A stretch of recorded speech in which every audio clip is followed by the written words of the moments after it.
Loué soit Jésus-Christ, ici Yannick pour Radio Regina.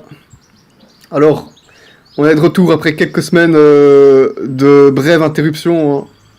Donc, bon, on n'a pas arrêté Radio Regina, hein, donc vous savez bien qu'on a un petit site, qu'on n'a pas non plus mis à jour, mais on a surtout une chaîne Telegram, hein. Donc c'est surtout là qu'on fait nos petites mises à jour, hein, donc des mini-analyses d'actualité, des petites brèves et tout ça. Principalement, ça se passe comme ça, hein, donc on met une, deux, trois news par jour sur notre petite chaîne Telegram. Après, en ce qui concerne les émissions, on continue à en préparer, hein. Là, on avait fait une petite interruption, hein, par manque de temps et surtout aussi qu'on en prépare. Enfin, moi, j'en prépare de mon côté une qui monte pas mal de boulot. Donc j'ai hâte d'ailleurs de la sortir, hein, à quête de Dieu. J'aurais bien voulu que ce soit la 50e. La 50e, c'est celle qu'on enregistre maintenant. Et j'aurais préféré que ce soit une émission justement un peu positive, hein. Ce sera d'ailleurs ce qui concerne la grosse émission que je prépare. Mais voilà, malheureusement, bon, ça prend un peu de temps à préparer, à mettre en place. Donc, tôt ou tard, il fallait bien qu'on fasse le bilan, hein, sur le fameux, entre guillemets, synode sur l'Amazonie, hein. Alors, notre ami Guillaume, ici présent, hein, donc bonsoir Guillaume. Bonsoir à toi Yannick et bonsoir à tous les auditeurs. Donc, notre ami Guillaume ici, il a bien suivi le synode depuis le départ. Même pas depuis le départ, juste déjà quelques jours auparavant, avant le top départ, parce qu'il y avait déjà une ambiance qui était autour. Et donc ça, Guillaume, je sais pas si toi de ton côté, tu t'attendais à quelque chose comme ça, parce que on savait qu'on allait certainement d'office avoir du lourd. Mais à ce point-là, c'est pas possible. C'était trop. C'est vrai que comme tu l'as bien dit, c'est vrai que sur Fidei Catholica, on a un peu suivi, surtout, même déjà en fait pendant les 2 semaines avant le début du synode, on a suivi un petit peu ce qui se passait. Mm-hmm. Et c'est vrai que, comme tu l'as dit, on s'attendait et forcément à ce qu'il y ait des surprises, comme François aime bien les surprises. Mais on ne pensait pas en fait qu'il y aurait justement l'événement qui a vraiment tout de suite frappé tout le monde, hein, et même les non-catholiques, c'est justement ce qui s'est passé, donc c'était le vendredi, c'était le 4 ou 5 octobre, c'était vendredi 4 octobre, donc c'était le week-end d'ouverture en fait, un petit peu préparatoire, hein, juste avant le synode s'ouvrait officiellement donc le lundi qui suivait, Ouais. Et il y a eu cette fameuse cérémonie païenne, un culte idolâtrique avec cette fameuse idole qu'on a tous découvert. Oui. Et finalement, tout le reste du synode en fait a été vraiment marqué par cette espèce d'idole centrale. Et même occulté, même tout le reste du synode à la limite était occulté par ça, parce qu'on c'était devenu le synode en fait, on ne voyait plus que ça. Donc toutes les réformes et tout ça qu'ils voulaient faire, on en parlait beaucoup avant le synode, mais après on en a quasiment plus parlé, on regardait plus que ça tellement c'était gros, c'était pas possible.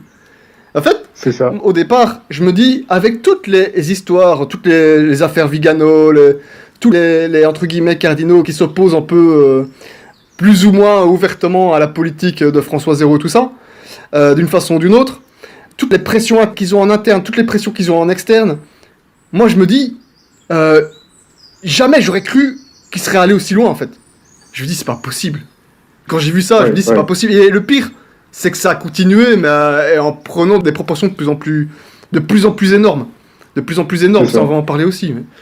Ah, mais... En fait, c'est ça, c'est ce que j'écrivais justement dans un des premiers articles, hein, on a un peu suivi, on a fait le bilan de tout ce qui s'était passé, notamment la première semaine, et c'est vrai que je disais que même pour nous, qui sommes quand même habitués, surtout en tant que, alors je vais pas dire journaliste, mais en tout cas en tant que, voilà, on écrit beaucoup sur les actualités de la secte conciliaire, et même pour nous, je veux dire, même si on a vu, enfin on se souvient d'Assise, on se souvient de plein de choses, hein, de Benoît XVI priant tourné vers la Mecque dans les mosquées, mais même là, on est encore choqués, en fait.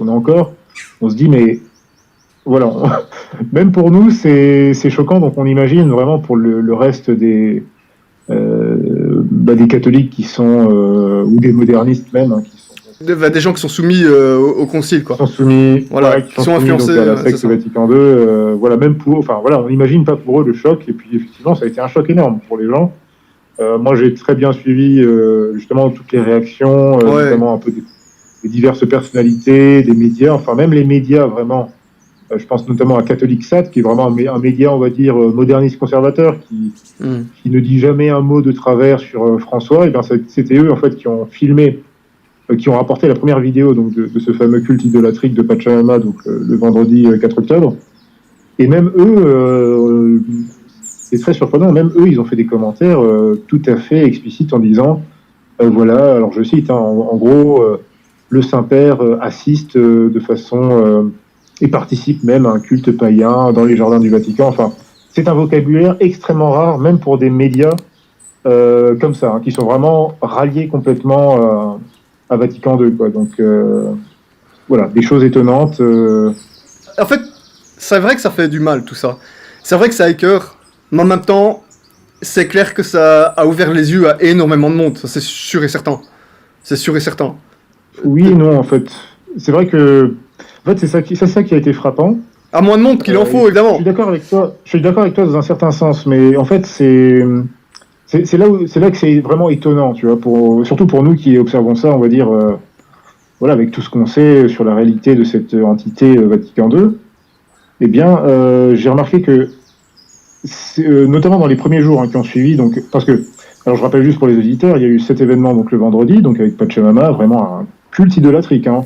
Je rappelle que, enfin, vous pouvez retrouver les vidéos hein, sur le net ou même sur le site, sur la chaîne YouTube du Vatican, enfin du Vatican occupé. Donc voilà, ils ont planté en arbre, c'était toute une cérémonie avec un genre d'encens, je sais plus quelle matière ils mettent dedans, et avec la fameuse statuette, l'idole de Pachamama.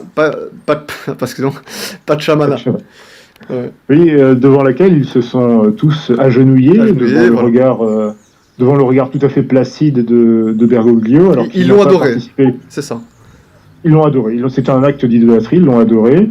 Il y avait même des soi-disant franciscains dans le lot, alors ça c'est vraiment une insulte incroyable à Saint François d'Assise, puisque là aussi il y a eu, l'un des thèmes, parmi les thèmes, hein, n'est-ce pas, de ce synode, eh bien il y avait, notamment sur le thème de l'écologie intégrale, je dirais même intégriste, eh bien voilà, le but de la secte Vatican II, c'était de se servir, évidemment, d'abuser de Saint François d'Assise, voilà, soi-disant, bon, c'est connu, hein, ils essayent de le récupérer comme un espèce de saint écologiste avant l'heure, mais mauvais écologiste, hein, écologiste.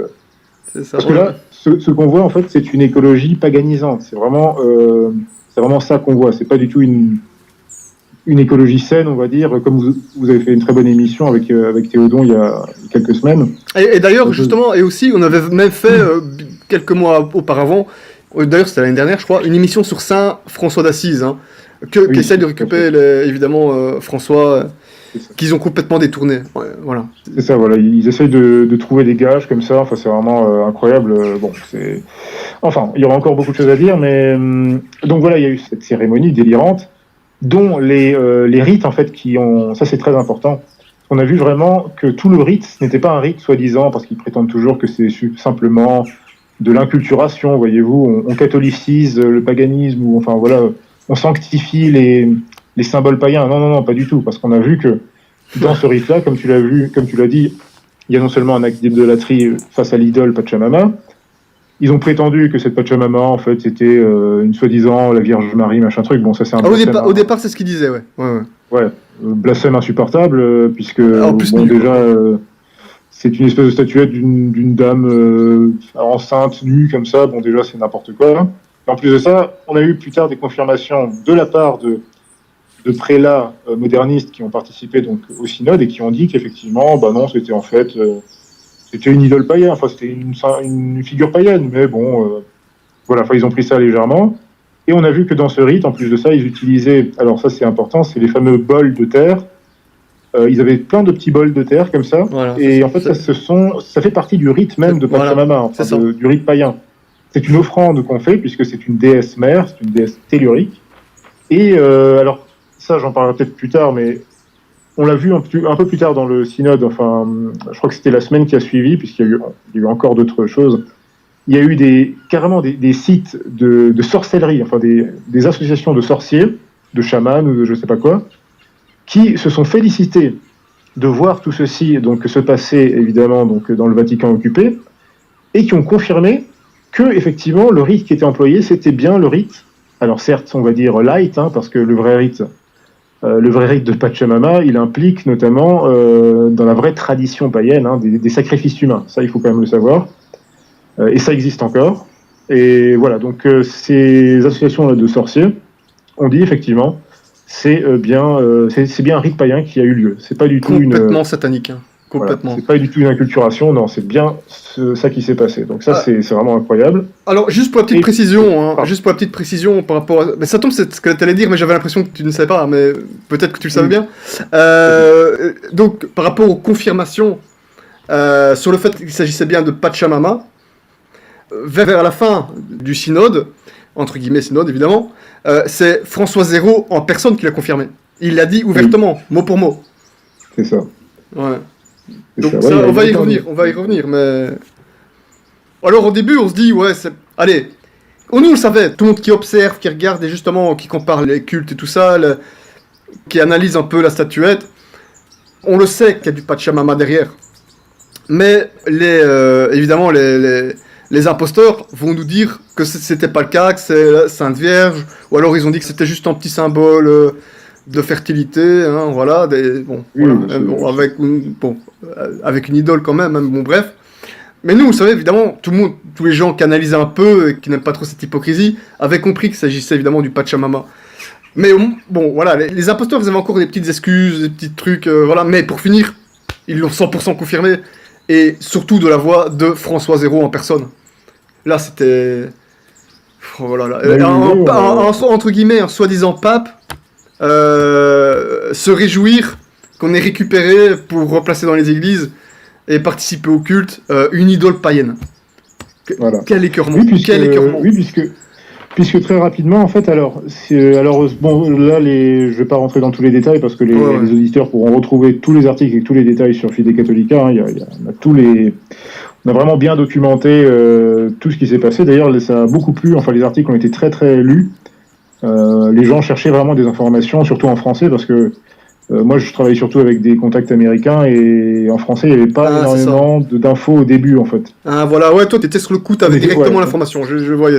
Ouais. On était sur la brèche, on a vraiment beaucoup de détails parce que finalement l'équipe qui était donc le vendredi, c'était alors il y avait évidemment plusieurs sbires, des soi-disant cardinaux, soi-disant évêques de François, notamment des soi-disant archevêques donc qui sont impliqués dans ce qu'on appelle l'association, enfin l'assemblée, alors pas pan-amazonienne ecclésiale d'Amérique du Sud, donc, et vraiment avec des gens, enfin des prélats modernistes qui sont extrêmement impliqués là-dedans. Et justement, il y avait toute une bande qu'on a retrouvée pendant tout le synode, notamment dès le lendemain, le samedi, il y a eu alors à l'église Santa Maria di Traspontina, qui est une église, donc c'est sur la Via della Conciliazione, c'est vraiment, si vous voulez, c'est juste devant la basilique Saint-Pierre. C'est vraiment à je crois même 50-100 mètres.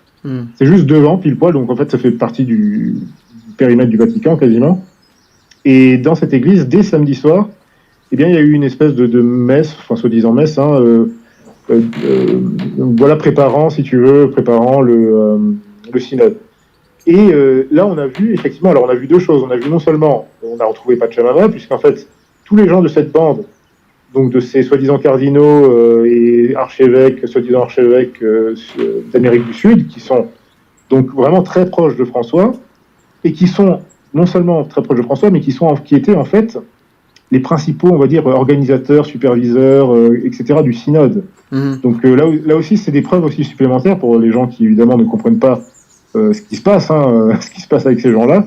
Voilà, c'est pas une erreur, c'est pas parce qu'on a vu des gens, j'ai même vu des gens qui m'ont dit mais regardez, François il a pas l'air d'approuver. Oui, bien sûr, il a pas l'air d'approuver. Tu parles. Ça c'est à chaque fois on nous fait le coup. Alors que c'est les premiers à faire ce genre d'ânerie quoi.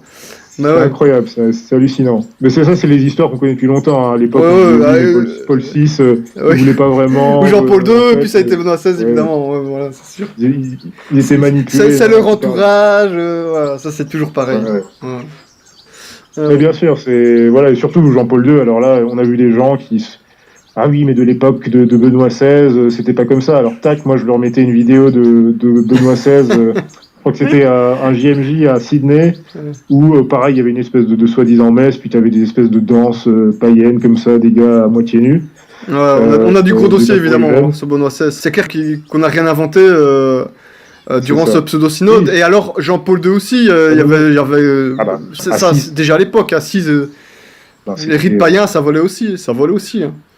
bah si, c'était D'ailleurs, on peut se demander, enfin, quand on voit ce qui s'est passé là, on se dit vraiment, mais est-ce que les gens, enfin, comment est-ce que les gens ont réagi à l'époque d'Assise quand même? Parce que, enfin, les gens, la masse, je veux dire, parce que c'était quand même la même chose globalement, presque encore pire, enfin, parce que finalement, donc samedi, il y a eu Oui, cette, c'est ça, hein, on a des images, hein. oui, alors, ah bon, certes, il n'y avait peut-être pas l'Internet, il n'y avait peut-être pas tout ce phénomène de l'information qui va aussi vite, mais quand même, on se dit, avec le recul, c'est quand même fou que Jean-Paul II, il ait pu faire ça quasiment, et passer encore pour, voilà, le grand pape tellement saint, etc., Les avec la dévotion conservateurs, et mariale. machin. Ouais, enfin, c'est incroyable. C'est vraiment bah, c'est ça, hein, les prodiges menteurs dont l'apôtre parlait dans 2 Thessaloniciens 2, quoi. Hmm. C'est les prodiges qui ont été, voilà. Donc, bref. Donc le samedi suivant, donc il y a eu une infestation donc à Santa Maria di Traspontina, parce que c'est vraiment là. Alors je crois que c'est le cardinal Humes, ou enfin c'est l'un des cardinaux, enfin soi-disant cardinaux qui était vraiment donc en charge du synode, qui a installé donc toute cette bande d'espèces de gauchistes, modernistes gauchistes, ultra écologistes. Ils ont installé tout un. Alors c'est là où on a vu justement, on a retrouvé Pachamama qui était installé donc dans cette église, hein, alors, en plusieurs endroits dans l'église, mais ils avaient installé tout un endroit avec Pachamama, avec une espèce de grande toile donc avec la terre. Ils avaient installé aussi tout plein d'images avec des soi-disant martyrs qui en fait sont des gens souvent alors il y avait carrément dedans des espèces de chefs aborigènes païens qui étaient morts parce qu'ils s'étaient opposés par exemple à la déforestation, des choses comme ça, mais bon, certes c'est tragique, mais c'était pas du tout des catholiques, donc C'est pas c'était des pas du tout des martyrs, voilà, martyrs. c'est ça. C'est pas du martyr, quoi. Donc là aussi on a toujours la tentative voilà enfin, d'essayer de soi-disant catholiciser des choses qui ne peuvent pas l'être, donc bon. Et donc il y avait aussi alors une image qui a beaucoup choqué, c'était cette espèce de. Là, c'est la même bande hein, qui l'a mis dans cette pauvre église, qui est normalement tenue par des carmélites. Bon. Et c'est cette image d'une espèce de femme amazonienne qui donne le sein à téter à un enfant et à une espèce d'animal, une espèce de furet, on ne sait pas trop ce que c'est. Et ça a beaucoup choqué, ça a beaucoup tourné.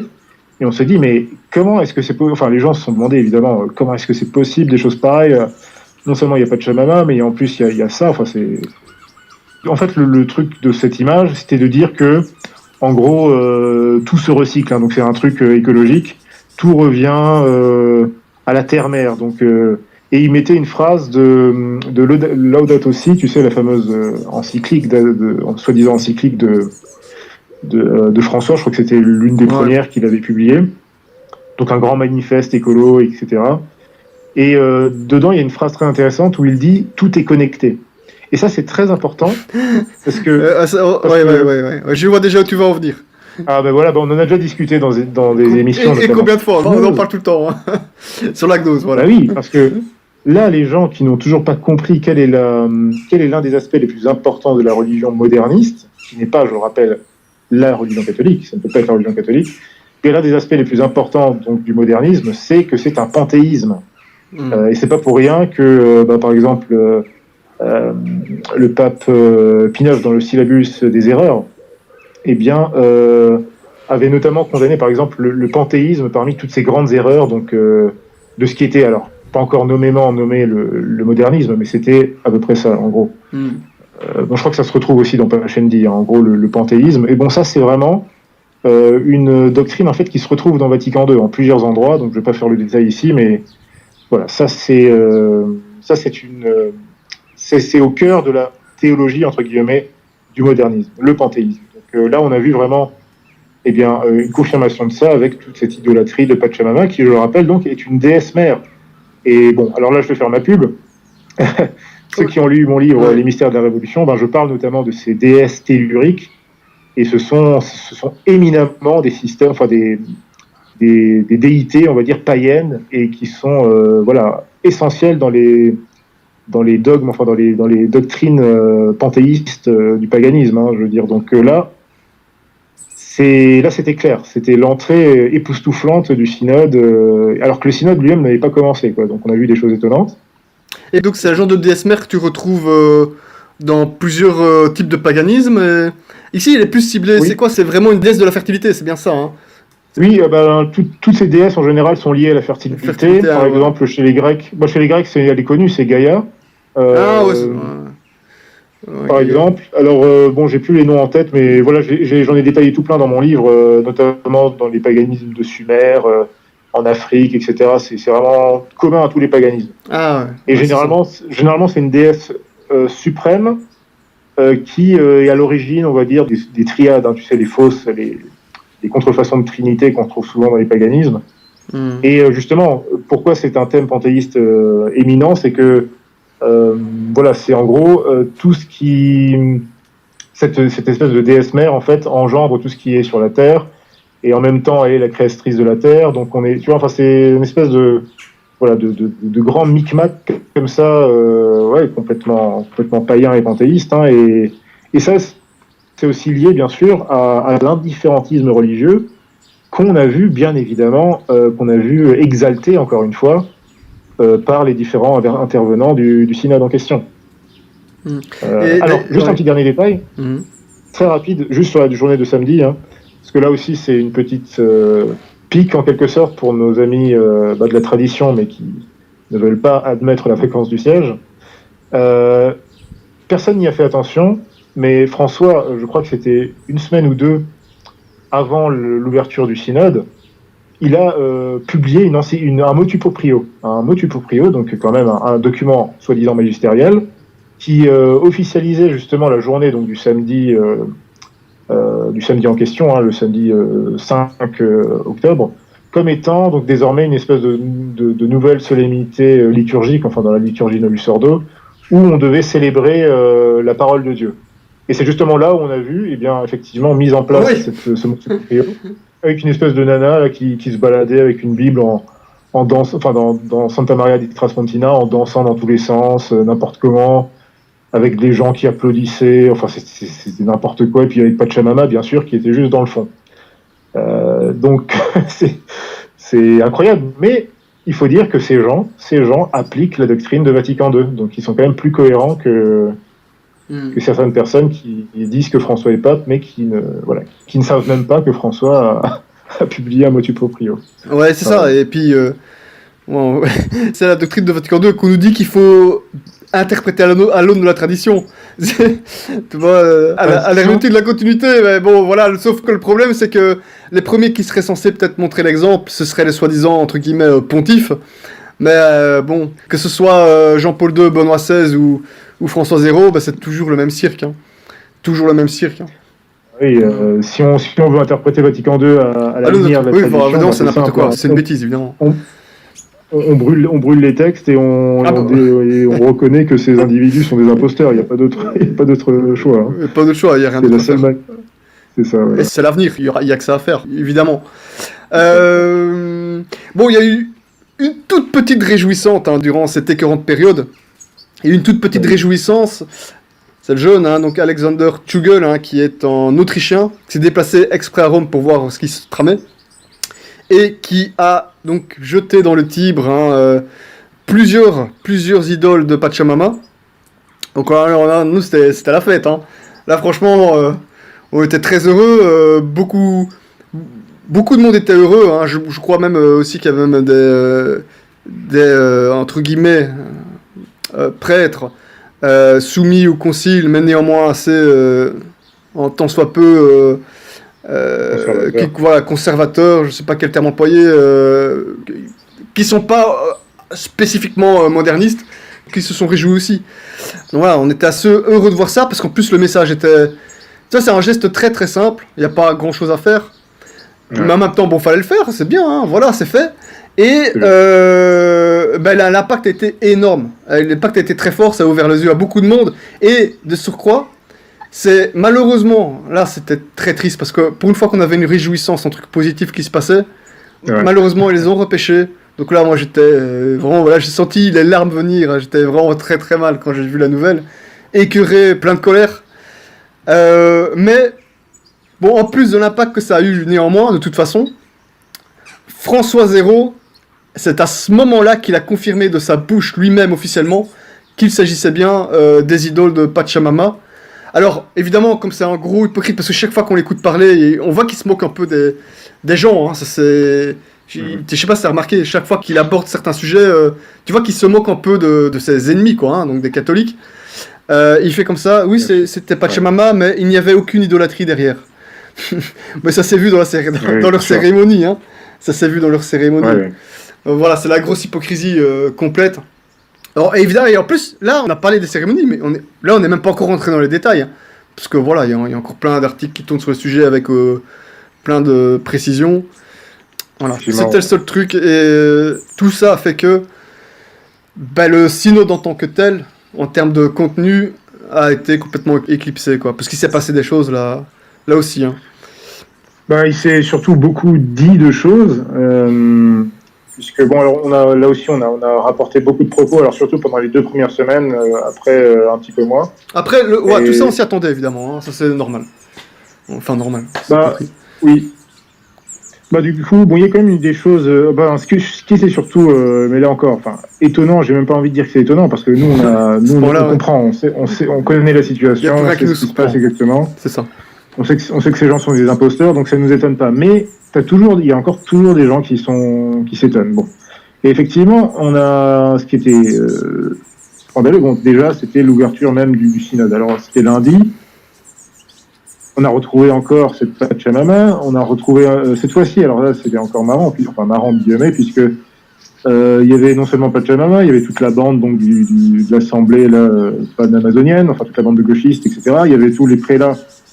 Les grands prélats de la secte Vatican II, et il y avait François lui-même, qui a donc accompagné toute cette bande, qui ont donc porté Pachamama en procession, ils l'ont porté sur leurs épaules, et cette fois-ci, elle était plus dans Santa Maria di Traspontina, elle était dans la basilique Saint-Pierre elle-même. C'est ça. À quelques pas du tombeau de Saint-Pierre. Hein. Ouais. C'est incroyable. Et ils ont tous fait une prière devant, tranquillement. Bon. Et tout cela, sans aucune idolâtrie, évidemment. Hein. Oui, bien sûr. Pas la moindre idolâtrie. On a les vidéos et on voit même des prélats qui se courbent devant l'idole. Et puis de toute manière, je veux dire, c'est un acte d'apostasie clair et net. Hein, c'est une participation à un rite, il y a un culte abominable. Et puis sans parler de ce qui s'était passé le week-end juste avant, vendredi. Donc il n'y a pas photo. Donc après, ils ont commencé le synode, le soi-disant synode, qui a commencé la même journée, le lundi. Et là, effectivement, pendant toute la semaine, en fait, on avait beaucoup de mal à suivre, parce qu'il y avait tellement de choses incroyables qui ont été dites alors, il y avait tous les intervenants, donc en gros, les intervenants, c'était... Bon, il y a François qui a donné un mot d'ouverture, puis ensuite, il y avait un petit peu toutes les personnes, on va dire, qui sont impliquées, les pseudo-prêtres... soi-disant missionnaires qui agissent depuis un certain nombre d'années en Amérique du Sud, notamment en Amazonie, donc qui viennent donner leur témoignages et puis leurs impressions sur notamment les points principaux, on va peut-être les rappeler, quand même pourquoi est-ce qu'ils ont ouvert ce synode. C'était alors d'une part pour discuter de la question des nouveaux ministères, il y a la question des viri probati, là, ils appellent ça comme ça, mais donc des prêtres mariés. Donc soi-disant, alors ça c'est une imposture complète. Je vais en parler ensuite parce que là c'est aussi extrêmement choquant. Donc il y a les prêtres mariés, il y a les diaconesses, les femmes ordonnées diacres. Donc ça c'est leur idée qu'ils veulent absolument faire passer, notamment les plus progressistes bien sûr. Il y a la question aussi de l'inculturation.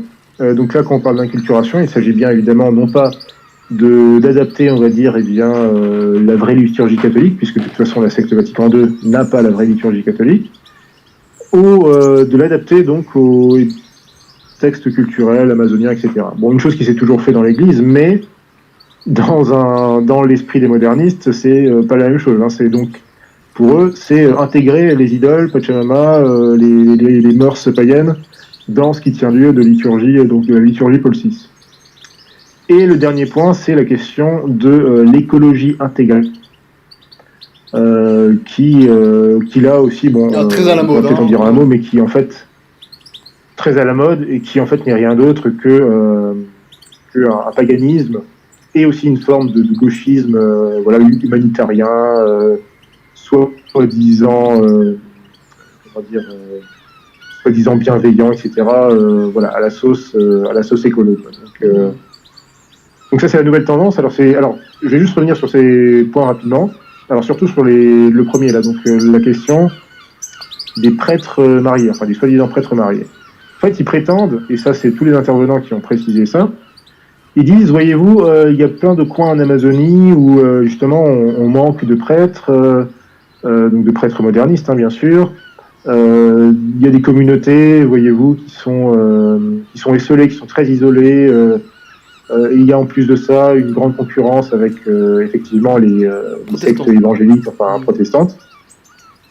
Et par conséquent, il faut que nous puissions avoir adapté le ministère, la prêtrise, pour pouvoir faire en sorte que des Amazoniens eux-mêmes soient ordonnés, mais même s'ils sont déjà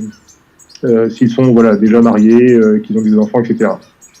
Alors, quel est l'argument qu'ils donnent? En fait, c'est premièrement qu'il y a très très peu de prêtres modernistes. Et là, et ça il faut quand même le dire, moi je l'ai bien rappelé dans les articles, j'ai dit, mais évidemment qu'il y a très peu de prêtres modernistes, puisque vous avez détruit non seulement le sacerdoce, vous avez prétendu le détruire, et en plus de ça, on peut regarder les chiffres dans le monde entier. En France, par exemple, ou en Europe, il y a une pénurie évidente de ces prêtres modernistes, parce qu'il y a une pénurie de vocation, parce qu'il y a eu une grande apostasie, c'est évident. Donc, ils déplorent les conséquences des causes qui chérissent. Et j'ai notamment cité dans un des articles une étude, une espèce d'enquête, on va dire, qui a été publiée par une mission, une espèce de mission donc de religieux modernistes, qui a la particularité d'avoir été fondée pendant le Concile Vatican II. Et en 50 ans de soi-disant apostolat, de soi-disant mission, ils déclarent eux-mêmes dans leur étude, en 50 ans, ils n'ont pas baptisé une seule personne en Amazonie. Pas une seule. Ils l'admettent tranquillement. Et donc, voilà les fruits pourris. Mais je dirais même pas les fruits, parce qu'il n'y a pas de fruits, en fait, de Vatican II et de cette soi-disant apostolat, de cet apostolat démoniaque. Et donc, maintenant, ils se plaignent. Ils prétendent se plaindre, oui, on n'a pas assez de prêtres, donc voilà, etc. Mais tout ceci pour encore faire passer des innovations encore plus abjectes. Alors que, oui, certes, il y a, notamment dans certaines communautés orientales, l'Église, il y a fort longtemps, a admis que, effectivement, ces prêtres pouvaient, dans une certaine mesure, rester mariés, on va dire, à leur épouse. Mais ça, c'est vraiment dans des conditions très strictes. En plus, c'est une chose qui n'a été accordée qu'à ces rites-là particuliers, pour des raisons aussi politiques, j'ai envie de dire, pour l'Union et compagnie. Mais on sait très bien, par le Concile de Trente le rappelle, c'est la base, c'est dans l'Évangile, le célibat ecclésiastique, c'est un enseignement évangélique. Donc, c'est comme ça. C'est sûr, ce qui est clair, mais ça, tout le monde le sait. Peu importe la tendance, la couleur, qu'on soit conciliaire un peu à gauche, conciliaire un peu à droite, ou tradit, n'importe. L'Amazonie, c'est l'étape numéro 1. C'est la première pilule à faire passer. Évidemment. Une fois qu'on a fait l'Amazonie, pourquoi pas d'autres régions, et puis c'est parti. Après, c'est ça, puisqu'après ils diront, voyez-vous, ça va être peut-être la solution pour régler le problème donc des fameux scandales de mœurs dans le clergé moderniste. Qui là encore, scandale de mœurs. Scandale de mœurs, je suis pas sûr que c'est entre guillemets prélats en question vont se marier avec des femmes. C'est ça le problème. Ouais, déjà. Alors, ils vont sans doute se mettre en pax avec d'autres mecs, et là du coup François nous dira, ou François son successeur nous dira qui suis-je pour juger. Et puis après tout, apparemment, il y a un certain nombre de soi-disant évêques en Allemagne qui bénissent déjà, donc ou en Amérique du Sud d'ailleurs, qui bénissent des couples... Des pères. Des pères, voilà, des pères P-A-I-R-E-S, d'invertis, de sodomites et de décadents, quoi. Donc, bon, c'est... Effectivement, je suis d'accord avec toi, c'est pas sûr que ces mecs-là aillent avec des femmes. Et là encore, alors ça n'a pas été à l'ordre du jour parce que c'était pas la question, mais là encore, ce sera juste une hypocrisie de plus, puisque les scandales de mœurs, alors certes, ça a toujours existé, l'homme est ce qu'il est, ça a toujours existé dans l'Église, mais jamais à la proportion que ça a pris dans la secte moderniste. Ouais. Parce que tout simplement, la doctrine moderniste étant abominable, hérétique, détestable et tout ce qu'on veut, bien forcément sur les mœurs c'est la même chose, puisqu'elle détruit la foi, elle détruit les mœurs. Voilà. Et voilà, il y a des conséquences qui et ça attire évidemment certains publics. C'est ça. Donc, voilà, bien sûr. On va pas se mentir. Bon. Bien sûr. Oui. Donc ça c'était voilà le sujet, l'un des sujets principaux qui a beaucoup fait gloser, etc. Donc le deuxième sujet, c'était l'ordination des femmes au diaconat pour en faire des diacres. Alors je termine juste un petit truc, c'est que par rapport à ça justement, il y a des textes qui ont été votés. Alors j'ai pas les chiffres ici, mais c'est écrasante majorité de entre guillemets évêques ont voté pour la possibilité que des prêtres soient mariés en Amazonie, quoi. Après bon voilà, il reste plus qu'à Bergoglio de valider la proposition. Oui, tous les votes ont été forcément en large faveur des progressistes. Et là aussi, c'est une chose que ne comprennent pas les modernistes conservateurs, tradis, qui sont en union avec la secte moderniste, mais qui résistent absolument à tous ces enseignements.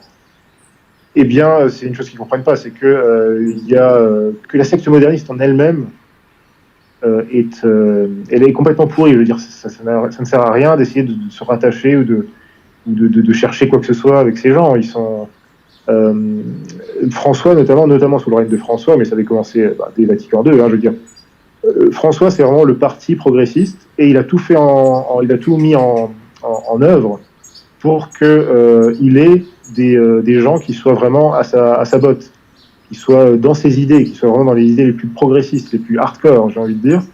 Donc il est évident que le vote à ce synode a été largement en faveur des thèses les plus progressistes. Ça c'est irrémédiable. C'est un politique, François Zéro. Et bien sûr, ces gens sont des imposteurs, ce sont avant tout, ils n'ont qu'un pouvoir temporel, ce sont des usurpateurs et ce sont des hommes politiques, ce sont des idéologues. Et d'autant plus... alors ça, on a oublié c'est pas trop en rapport, mais c'est quand même un petit peu en rapport, c'est que c'était la semaine, donc juste avant le synode, François a donc procédé à la nomination de, je crois, 13 nouveaux, soi-disant cardinaux. La plupart d'entre eux, j'ai fait un article où j'ai fait une courte biographie de chacun d'entre eux. Ils sont tous, quasiment tous, presque tous, au moins 10 sur 13, sont des modernistes radicaux ultra... avérés, quoi. C'est normal, c'est logique, il va pas nommer... je sais pas... il va pas nommer Monseigneur Williamson, quoi. J'avais donné des noms prêtres, mais ouais. Oui, c'est ça. Logique. Normal. Voilà. Donc il y a ça. Alors oui, l'autre question, c'était celle des femmes diacres. Alors ça, c'est revenu. Alors ça, c'était aussi intéressant parce que on a vu. Alors j'ai plus les noms en tête, mais vous retrouverez tout ça sur Fide Catholica. On avait les vidéos. On a retrouvé. Alors ça, c'est marrant parce que finalement, on a retrouvé vraiment. Alors on parle de progressisme, on a retrouvé toute la frange, finalement, la frange traditionnaliste, mais de Vatican II. On a retrouvé les intégristes de Vatican II. Parce que là, on a retrouvé vraiment l'ambiance 70s avec des nanas qui sont des espèces de profs de théologie, de théologie moderniste, bien sûr, mais avec des discours féministes, que ne renierait pas Marlène Schiappa. Il y avait des perles vraiment pendant le synode, des perles entre guillemets. Il y avait tout ce qu'on aime, quoi. Tout ce que les catholiques apprécient. Mais moi, ça m'a bien fait rire parce que c'est vraiment un discours mais féministe. années 70 typique. Donc c'était assez, ça changeait un petit peu, on va dire. Alors à côté de ça, moi je vais pas trop insister sur ce côté-là parce que apparemment, c'est ce qui apparaît notamment dans le document final, mais aussi dans les déclarations de Bergoglio, c'est que la question des femmes diacres normalement sera repoussée à plus tard. En fait, il va créer une espèce de, il a dit qu'il était pour qu'on approfondisse ce sujet. Donc implicitement, il est cool avec ça.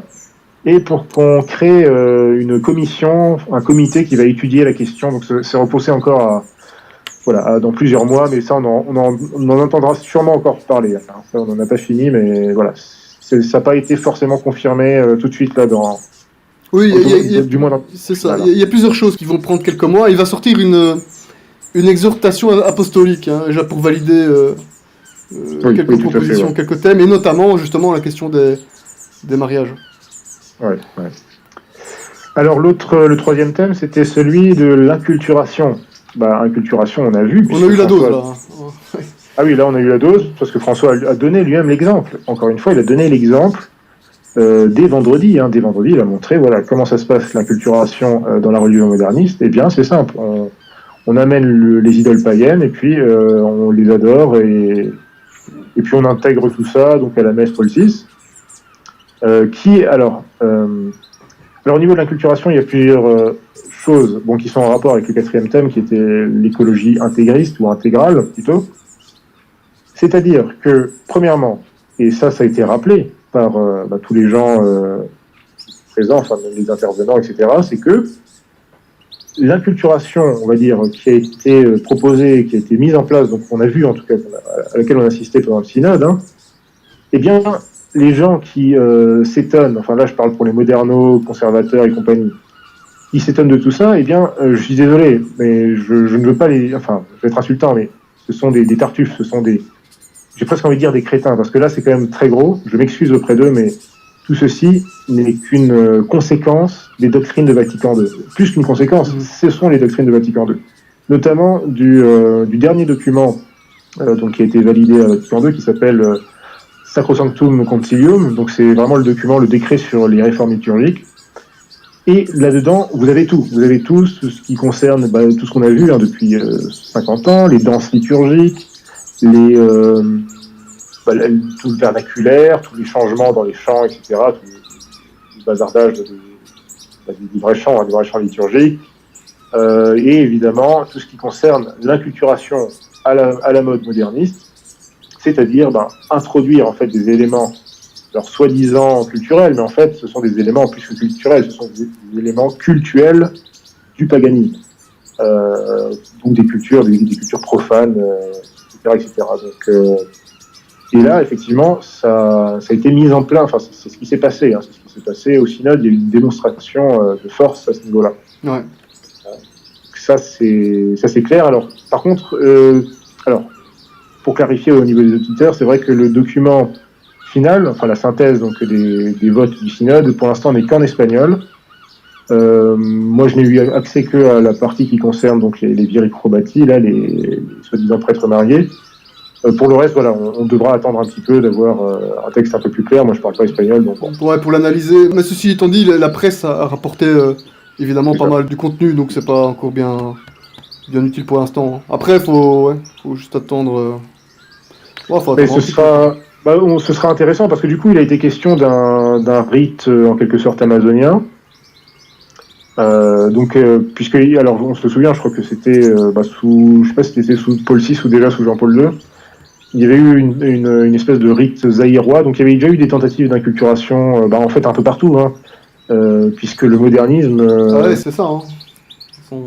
Les messes, les soi-disant messes avec des clowns, avec des gens qui dansent le boogie-woogie ou qui dansent le tango, comme on a vu en Argentine, avec Bergoglio officiant lui-même à cette messe. C'est une vidéo que vous pouvez trouver sur Internet. Donc le tango, je rappelle que Saint-Pédis n'en pensait pas beaucoup bien. Ouais. Donc c'est ça l'esprit de l'inculturation, c'est introduire toutes les impuretés du monde dans le rite, dans le rite de la Sainte Messe. Heureusement qu'il n'est pas la Sainte Messe. Et là, Dieu fait bien les choses. Il était impensable que Dieu autorise ces choses-là. Mais le scandale est là quand même. Et donc voilà, l'inculturation c'est ça, et vous voyez ça partout dans le monde. Hein. Partout dans le monde, vous verrez des messes avec des autobox, des messes avec des prêtres, enfin des soi-disant prêtres qui débarquent dans l'église en Harley Davidson. Enfin, on a vu les trucs les plus incroyables. Donc là, la liste est très longue, évidemment. Hein. Ils ont tout fait, en fait. Ils ont tout fait. Oui, on a vu. On pourrait même pas les citer. Tous, il y a des choses, on a vu des choses incroyables en 50 ans. Ouais. Voilà, donc là, ce sera la sauce moderniste. Alors, il y a une autre chose. Alors là, on va peut-être passer au dernier point pour aller plus vite, pour terminer là-dessus. Et en fait, ça rejoint vraiment le côté inculturation. Donc, c'est le côté écologie intégrale. Alors là, c'est intéressant parce que écologie intégrale, donc selon eux, c'est quoi? C'est alors non seulement il faut. Alors, il y a un type, c'est un prélat moderniste, hein, qui a intervenu pendant le synode et qui a dit il faut réfléchir à introduire désormais un péché anti-écologique, un péché anti-environnemental à intégrer dans le catéchisme. Ah, ça faisait longtemps qu'il parle de ça. Ouais. Voilà. Et là, apparemment, ça, à mon avis, je pense que ce serait quelque chose qui pourrait passer. Ça, c'est un truc que François, à mon avis, pourrait. Tu vois, c'est un truc qui serait acceptable. Ça passerait bien, je pense. Tu vois. Je me demande même s'ils l'ont pas déjà fait avec Benoît XVI, non? Il y a une histoire de ça. À ma connaissance, je ne crois pas, mais... Je crois que Benoît XVI avait déclaré que telle chose était péché, mais c'était pas... Je crois que c'était plutôt dans un discours. Voilà, je crois que c'était plutôt dans un discours. Je me souviens pas qu'il y avait un document officiel par rapport à ça. Ouais. Là, je pense que ce serait... Oui, alors on peut présumer effectivement que dans sa future exhortation pseudo-apostolique, eh bien, il est possible que François... C'est tout à fait le genre de truc, voilà, ouais, on imagine. Qui plaît, hein, c'est clair. Et donc, dans cette idée d'écologie intégrale, alors là, c'était aussi extrêmement intéressant, parce qu'en gros, l'écologie intégrale, et ça, on l'a bien analysé dans nos articles sur Fide Catholica, sous le vocable d'écologie intégrale, donc il y a non seulement, évidemment, toute la mode, comment elle s'appelle, Greta Thunberg. Greta Thunberg.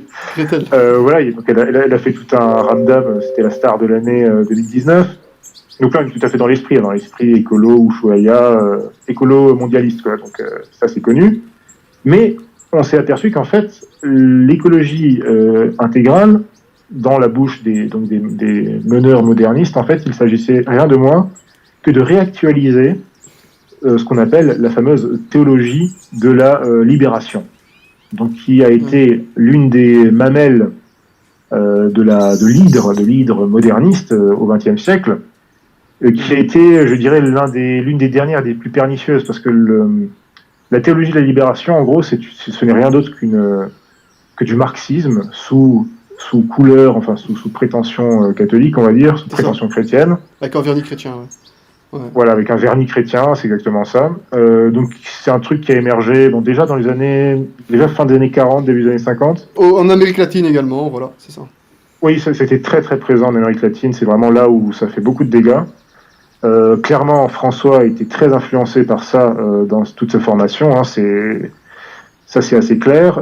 Effectivement, ça fait beaucoup de dégâts, et si tu veux, le clergé moderniste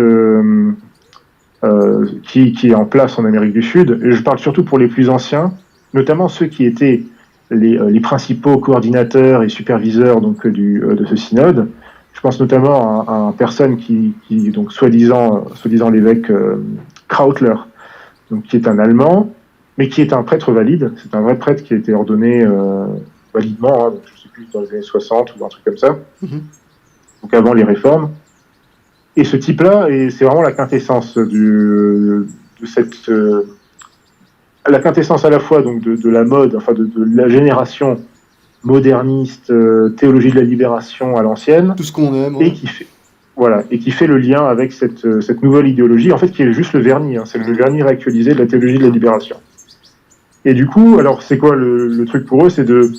En fait, c'est un peu une corruption. Enfin, cette théologie de la libération, c'est une corruption tout simplement de la doctrine sociale de l'Église. Et je dirais même, c'est encore plus que ça, c'est même une corruption de la corruption de cette doctrine sociale qui était déjà le sillon.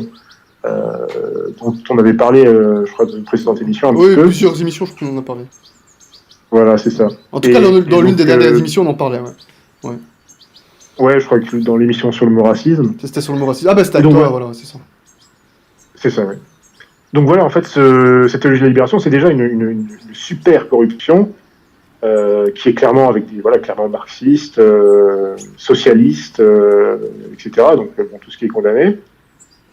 Et qui en gros, en fait c'est tout le discours de François, tu sais, le discours de François sur les pauvres ils sont bons par nature, ils sont opprimés par nature, etc. etc. Sauf que, voilà, et toujours avec une prétention évangélique, sauf qu'en fait lui il essentialise les choses, pour lui, les pauvres, ils sont forcément bons, c'est forcément eux les victimes, alors que je suis désolé, qu'on soit pauvre ou riche, on peut être un pêcheur, on peut être quelqu'un d'abominable. Exactement. Voilà, ça n'a rien à voir avec la question de la richesse temporelle. Hein, donc, ça, c'est quelque chose qui revient énormément dans les discours de François. Et c'est un peu l'idée de la théologie de la libération. Donc, en tout cas, en Amérique du Sud, ils ont été très actifs dans les années 70-80, notamment, évidemment, alors en Amazonie ou dans d'autres coins. C'était Brésil, hein, surtout. Alors, ouais, Brésil, effectivement, Brésil, et puis même d'autres, Pérou, Bolivie, des coins comme ça, Guatemala, même Honduras. Ils ont Amérique centrale ou latine, etc. Après, tu m'étonnes que les protestants rafent tout après. Oui, et effectivement, il y a eu une telle destruction, notamment dans ces coins-là, et ça c'est un peu pareil en Afrique, hein, parce que c'était des coins notamment où il y avait quand même, l'Amérique du Sud, il y avait plus d'établissements catholiques depuis les conquistadors, mais quand même, c'était encore des coins où tu avais énormément d'activités missionnaires, hein, jusqu'à sous Pie XII, et tout ceci évidemment a été détruit par la secte moderniste. En Afrique, c'était pareil. Hein. Et du coup, à la place de ça, on a eu soit des socialistes, hein, soit des autres socialistes, mais cette fois-ci modernistes, ou soit carrément des sectes protestantes de toutes sortes. Ça, c'était les dégâts. Donc, en gros, voilà, c'est ça. Alors, certes, tu vois, c'est un peu comme Mère Teresa, ces gens de la théologie de la libération. Il y en a qui ont certes aidé, tu vois, on va dire, mais sur un pur point de vue temporel. C'est-à-dire, voilà, ils ont organisé des choses pour aider financièrement des villages pauvres, etc. Certes, mais sans y apporter la foi, sans faire leur mission principale de prêtre, d'évêque, etc. Donc ça ne va pas du tout. Donc ils ont fait de l'humanitaire, en gros. Et de l'humanitaire, en plus, avec des idéologies extrêmement délétères, quoi. Donc, cette écologie intégrale, c'est ça, c'est le nouveau visage. Et cette fois-ci, on va utiliser non plus le socialisme, le marxisme comme espèce d'outil occulte. Cette fois-ci, on utilise l'écologie, qui est en gros le nouveau marxisme vert. Ouais, c'est ça. Ouais. C'est ça. Donc, c'est ça le truc. Alors, il y a une anecdote intéressante, parce que du coup, c'est intéressant, parce que, alors, François, là, on en a parlé aussi sur Fidei Catholica, on a fait des articles. François, en septembre et en octobre, n'a pas arrêté d'allumer tous les traditionalistes, y compris ceux qui sont dans la secte moderniste, hein, mais tous les traditionalistes, tous ceux qui ont un tant soit peu une approche conservatrice de la religion. Voilà, il les a allumés, mais il était au Mozambique justement, là, en voyage, et là-bas, il a analysé ce discours, hein, mais c'était réciproque d'ailleurs, mais bon.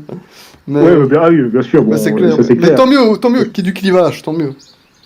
Voilà, donc en gros, les traditionalistes, ou voilà, si vous êtes un petit peu trop, si vous osez faire du prosélytisme, si vous osez convertir les gens, eh bien vous êtes un malade mental, vous avez des graves problèmes psychologiques, vous êtes un fou en gros. Et ça, c'est ce qu'il dit littéralement, hein. Enfin, c'est des choses incroyables. Mais par contre, la tradition païenne, la tradition des peuples amazoniens, là oui, magnifique. Génial, il faut exalter tout ça. Ce sont des pauvres gens exploités par le méchant occidental, par le méchant oppresseur capitaliste. Magnifique, il faut absolument les aider. Ne surtout pas les aider, bien sûr, en les élevant à la civilisation catholique, mais en les élevant, en exaltant leur paganisme, tout ce qu'il y a de pire chez eux. Enfin, il n'aime pas le catholicisme, hein, François Zéro. Hein. Il n'aime pas le... En fait, il aime tout sauf le catholicisme. C'est ça le truc. C'est ça. Il exalte toutes les traditions bouddhistes, islamiques, juives, talmudiques, tout ce que vous voulez, mais catholicisme, non, surtout pas. Alors là, non. C'est comme tout le reste, hein, évidemment, parce qu'on parle de François, mais c'est évidemment tous les modernistes, quoi. Voilà. Oui, tous ces sbires, c'est ça. Hein, c'est la seule religion qui est incompatible avec le modernisme, c'est le catholicisme, c'est clair. Voilà, la seule religion qui est incompatible avec tout, c'est le catholicisme. C'est ça le truc. C'est clair. On est les seuls qu'on peut pas manipuler. Avec nous, on peut rien faire. Donc c'est pour ça que voilà, beaucoup de politiques, le diable a intérêt à ce qu'on soit moderniste. Hein. Incompatible C'est avec rien. ça, oui. Bah, si. C'est ça. Oui, bah, la foi est infaillible, elle est indéfectible. Si on reste attaché à la pureté du dogme, on n'a aucune raison d'aller ni à droite ni à gauche. Donc, C'est ça. voilà. Alors, donc encore un petit mot sur cette écologie intégrale. Je dis intégriste parce qu'effectivement, ils sont effectivement très intégristes avec ça. Là, c'est l'intégrisme qui leur plaît. Bon. L'intégrisme négatif. C'est ça, en gros. Ouais. Bon, petite anecdote. François, dans son discours d'ouverture du synode, il a tout de suite dit voilà, vous vous sentez pas obligé de venir en soutane, etc., donc avec les habits, parce que ça, c'est une chose qui me sidère toujours. Je me dis, mais finalement, François, c'est un super progressiste. Pourquoi est-ce qu'il s'habille pas en t-shirt? Mais oui, c'est ça que je pense tout le temps. Pourquoi il se prétend, en fait, voilà, pourquoi il se prétend, il se met dans les habits d'un pape? C'est incroyable. C'est imposture. C'est son rôle d'imposteur, en fait. Parce que pourquoi? Parce que je crois que le truc qui fait aussi, je le dis souvent, que les gens ont un peu de mal avec, voilà, ce qu'on appelle c'est des vacantismes et tout ça, cette position malgré la doctrine. Je crois que c'est avant tout psychologique. C'est le petit bonhomme en blanc, tu vois, c'est d'office. Oui, quand t'as ton cerveau, il te dit c'est le pape. C'est un réflexe. C'est instinctif, c'est le pape. Parce qu'il est habillé en blanc, il a son petit chapeau, c'est le pape. Il y a rien. Ouais, il joue son rôle, il est dans son costume, c'est un costume, c'est ça, c'est un costume. C'est un déguisement. C'est ça. Et du coup, il a dit ça, il a dit voilà, on va faire ça tranquillement, en gros, à la bonne franquette. Et ben immédiatement, alors tout le monde, enfin du moins la plupart des prélats modernistes présents, ben voilà, l'après-midi même, sont tous revenus en clergyman, et encore, t'en as d'autres qui étaient vraiment pire encore qu'en clergyman. Bon. C'est ça. Ouais. Et donc ce fameux Krautler qui lui, il est même pas en clergyman, il est en costard, t-shirt, voilà, le mec, bon. Voilà, tu vois un peu la considération qu'il a de son état, sacerdotal. Alors lui, c'est intéressant, parce que du coup, c'est vraiment un gars qui a toujours milité, qui était toujours très radical, justement, dans ses histoires de théologie de la libération. Et du coup, qu'est-ce qu'il a... Ah oui. Alors, il a eu... On a découvert, en fait, ça, parce qu'il a intervenu à plusieurs reprises au synode. Entre guillemets. C'était l'un des superviseurs, donc c'était une personnalité importante du synode, organisateur et tout. Et donc, oui, alors il y avait cette histoire justement de l'inculturation, etc. Donc lui, voilà, il défend la tradition des indigènes, etc. Il est contre le prosélytisme, évidemment. Et il y a eu cette fameuse histoire, comme je le disais, de Pachamama, dont le rite, le rite traditionnel, justement, si on veut être traditionnaliste, si on veut être un Pachamamiste traditionnaliste, eh bien, on ne doit pas se contenter de faire des espèces d'offrandes avec des bols de terre. Ça, c'est bien, c'est juste, on va dire, c'est même pas l'offertoire. Mais ils l'ont quand même placé sur la table de l'hôtel. Hein. Ils l'ont quand même placé sur la table de l'hôtel. Ah oui, tout à fait. Alors ça, c'était effectivement, on pourra en reparler après. Par contre, si on veut être un vrai pachamamiste tradi, eh bien là, il faut faire des sacrifices humains. Et ça existe. Non seulement ça existe, mais ça existe encore. Et ça a été confirmé. Alors non seulement par plusieurs sources extrêmement importantes. Ça a été confirmé par une enquête de l'ONU. Alors j'ai plus les références en tête, mais vous pouvez retrouver tout ça. l'ONU carrément. L'ONU carrément. Oui, il y a eu une enquête, alors je ne sais plus quel département de l'ONU, mais qui était en charge un petit peu de cette zone, qui a constaté qu'effectivement, je crois que c'est une enquête qui datait des débuts des années 2000, si je ne me trompe pas, que voilà, il y avait encore des sacrifices humains. Parce qu'en fait, dans quel sens ils font ça? C'est-à-dire que pour eux, pour ces tribus qui sont attachées au culte de Pachamama, j'ai plus le nom des tribus en tête, que j'ai pas envie de me tromper, mais en gros, c'est notamment quand, par exemple, une femme met au monde un enfant qui va avoir une malformation quelconque. Ça peut être pas grand-chose, ça peut être juste... Oui. Et moi, j'avais entendu, justement, et ça, je le sais de source sûre, parce que je connais une personne qui était sur place, qui a vécu avec des Indiens... voilà. Et c'est une personne qui n'est pas du tout catholique, donc voilà. Quand une mère mettait au monde des jumeaux, le jumeau, il y en avait un des deux qui était mauvais, je sais pas comment il fallait... Enfin, mauvais... qu'il fallait pas garder, je sais pas lequel il prenait, c'était le premier ou le deuxième, à ce moment-là, on le tuait. Alors je sais pas si c'est par rapport à ce genre de rite, mais ça fait partie de leur tradition de certaines tribus, voilà. C'est ça. Ça je sais bien. Ouais, c'est tout à fait lié à cette comment dire, anecdote que tu rapportes. Alors là, ça va être, alors ça peut être dans le cas effectivement de jumeaux par exemple, mais la plupart du temps c'est par exemple pour des malformations. Par exemple, l'enfant il va avoir un pied beau ou je sais pas n'importe quel truc, même assez minime. Eh bien voilà, qu'est-ce qui se passe? Le rite consiste à tout simplement enterrer le pauvre enfant vivant parce qu'il doit retourner justement à Pachamama, à la terre, donc à la terre-mère. En fait, c'est ce que faisaient les païens avant l'islam aussi, en Arabie. Mais c'était pour nos délires. Je crois qu'ils enterraient des filles ou quoi, je sais plus trop l'histoire. Oui, effectivement, oui, j'ai entendu effectivement. Ouais, c'est bon, c'est peut-être pas la même raison, mais voilà. Mais c'est une chose qu'on retrouve dans beaucoup de paganisme. Alors là, encore une fois, dans mon livre, je fais ma pub, désolé. C'est ça.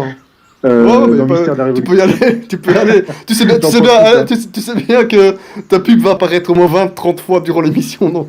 Dans la vidéo. Merci. Faut que je mette bien mon éditeur, comme ça il sera content, il voudra encore me republier.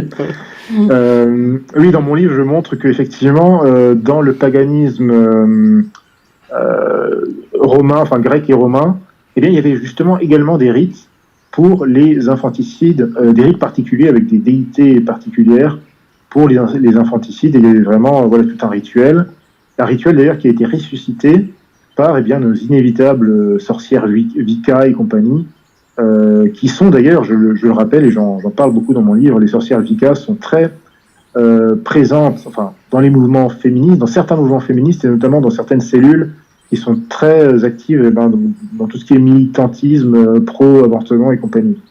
Donc là, je le dis encore, je le rappelle, tout ceci, c'est vraiment un instrument du diable. C'est vraiment des gens diaboliques qui ravagent comme ça des générations entières. Complètement. C'est ça, et qui font des ravages dans l'esprit, et surtout de notre génération. On a même déjà avant, je dirais, c'est des années 60 déjà, c'est vraiment quelque chose qui était dramatique, et ça, c'est vraiment un retour du paganisme le plus barbare. Mais écoute, ce qui est vraiment d'autant plus surprenant, d'autant plus grave, c'est ces gens-là qui se prétendent catholiques. Allez, on connaît l'Ancien Testament. L'Ancien Testament, c'est que ça, c'est la lutte contre le paganisme, la lutte contre l'idolâtrie sous toutes ses formes. C'est la lutte, c'est le combat, et c'est sans pitié. Bien sûr. Les Hébreux qui commencent à s'acoquiner avec les idolâtres, ça termine très très mal pour eux. Là, sur Telegram, on a posté un petit extrait de dessin animé de l'Ancien Testament où t'as Moïse qui en fait exécuter, je crois, 180 000. Voilà, c'est comme ça. Après le veau d'or, c'est comme ça. C'est ça la religion. C'est ça, nous, le catholicisme, c'est la continuité de tout ça. Donc, c'est le rejet total du paganisme. Notre credo, il commence par « Je crois en un seul Dieu ». Je crois en un seul Dieu. C'est comme ça. C'est le basique. Combien de fois on l'a dit. Donc, c'est ces histoires de Pachamama, bazar, c'est pas possible. Oui, et combien de passages de l'Ancien Testament évoquent ces choses? Le psaume 95 tout le temps, c'est ça. Mais oui, le psaume 95 dit « Tous les dieux des nations, donc tous les dieux des nations païennes, sont des démons ». Je sais pas, oui, tu as évoqué Moïse, en descendant du mont Sinaï et voyant une partie de l'ancien Israël en train de prévariquer et d'adorer le veau d'or.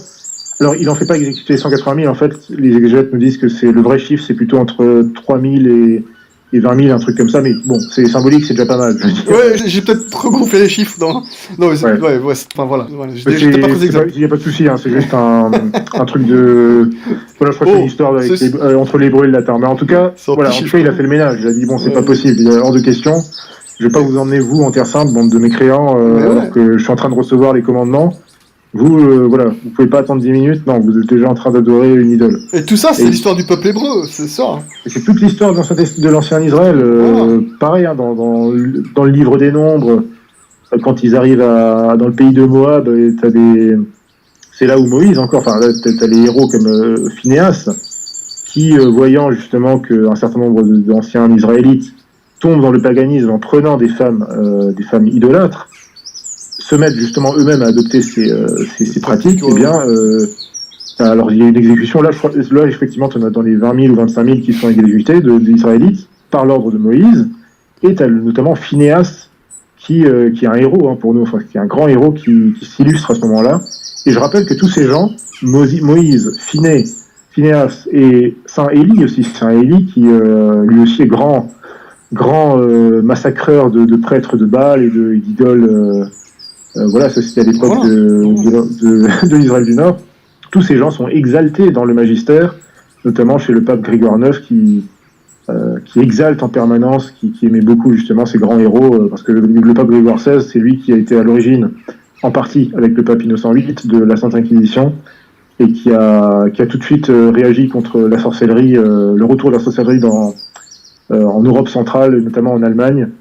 Non mais c'est ça, à son écart. Parce que là on parlait, effectivement, là on est en train d'évoquer l'Ancien Testament, mais évidemment après on a le Nouveau et l'histoire de l'Église, qui est une lutte contre tout ça, et combien de millions de martyrs pour refuser de s'acoquiner avec les idoles. Tout à fait. Tu vois, de les reconnaître et de mettre la croix à côté des autres idoles, c'est pas possible. Donc combien de fois elles sont accoulées pour ça, et que ce soit nous en tant que persécutés, ou que nous en tant que persécuteurs, parce qu'après on les a persécutés à notre tour. Bien sûr, voilà. on a compris la justice divine selon les Écritures, donc il n'est pas question de laisser ces abominations surtout dans les juridictions qui sont devenues par la suite chrétiennes. Donc là aussi, les empereurs chrétiens ont fait un boulot remarquable. Là aussi, ils ont fait le ménage. Une fois qu'ils sont convertis, ça va pas tarder, quoi. Donc voilà, effectivement, certains, on n'a pas des catholiques à la tête de Rome, ça faut-il le rappeler. Ces gens, ils ont vraiment rien à voir avec notre religion, à part le déguisement. Oui, c'est ça. C'est tout. Voilà.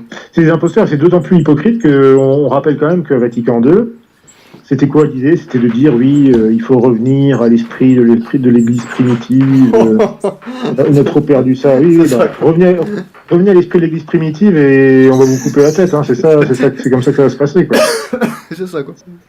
Et donc, alors pour revenir à cette idée, je vais juste terminer là-dessus, parce que donc je parlais donc des rites abominables, le vrai rite, le rite traditionnel de Pachamama, donc c'est ça, donc ça mène jusqu'à des sacrifices humains. Et tout ceci, alors, non seulement a été avéré par des enquêtes de l'ONU, a été avéré par des enquêtes du Parlement brésilien. Là aussi, ça date des années, je crois que le rapport avait été sorti, je crois, en 99. Et justement, à cette époque-là, qui était en charge, alors je ne sais plus de quel diocèse moderniste au Brésil, c'était notre fameux père Krautler. Toujours lui. Et justement, alors je ne sais plus si c'était LifeSite News ou je ne sais plus quel autre média qui avait justement retrouvé des déclarations justement de cet individu en tant qu'évêque moderniste, et qui s'était, alors on lui avait fait justement, alors je sais plus qui exactement, mais oui, c'était une interview, je crois que c'était en 2006, quelque chose comme ça, ou 2008, et des gens justement, des catholiques, enfin des catho-modernistes, mais un peu plus, qui s'étonnaient quand même de ce genre de choses. Mais ils leur répondaient, oui, mais écoutez, faut pas trop critiquer, c'est quand même leur tradition, et puis il y a quand même plus grave, je vous rappelle quand même qu'on extermine le peuple amazonien, enfin que les capitalistes sont des rapaces et qu'ils nuisent à l'écosystème des Amazoniens, ce sont eux les responsables de l'extermination, ça oui, ça existe certes, mais bon, voilà, faut pas critiquer, en gros, c'est leur tradition.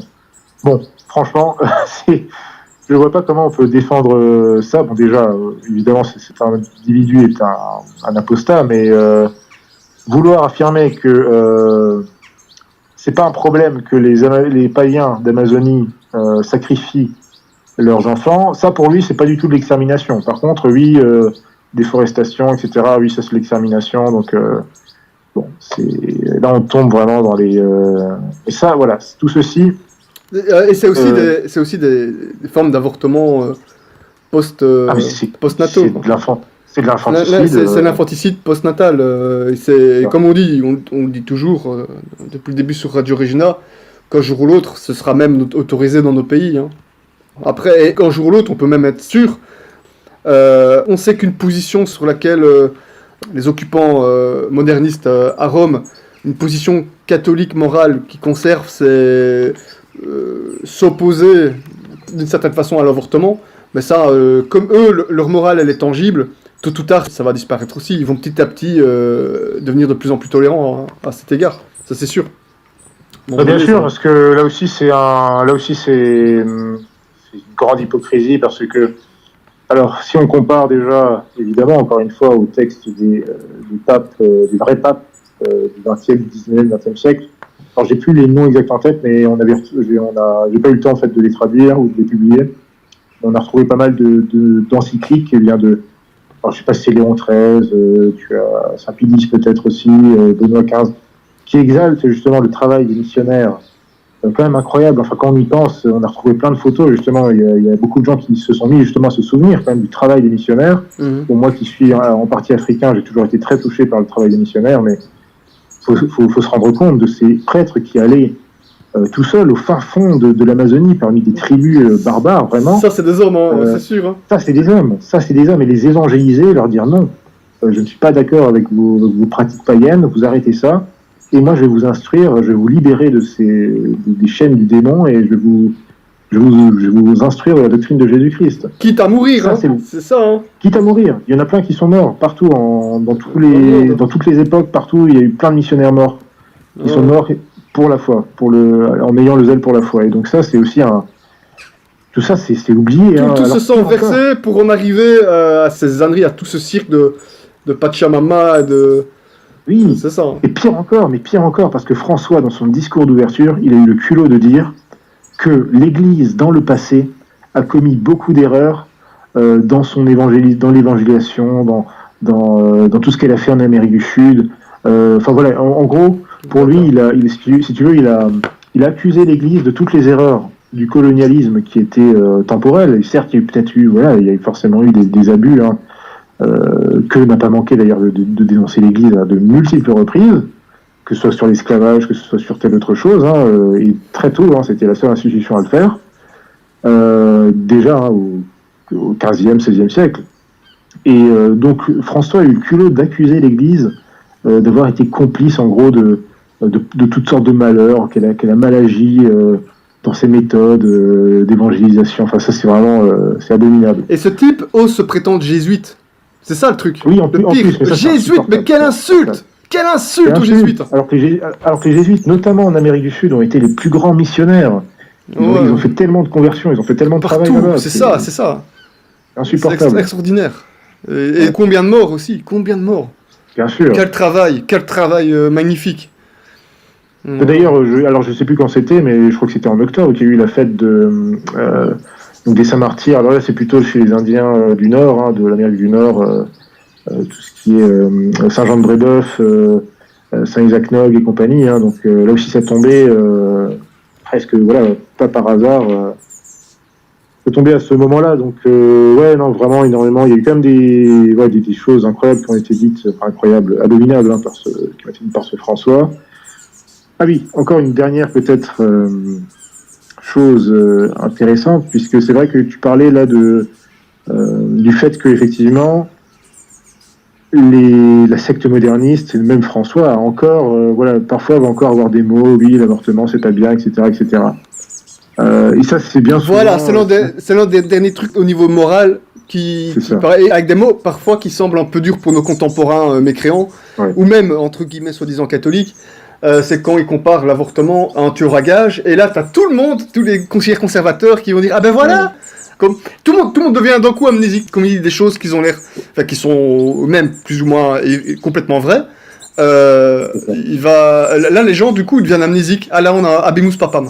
Là c'est Abemus Papam. Oui, tout d'un coup c'est ça. Alors il va dire les pires trucs. Alors là soit ils vont l'ignorer.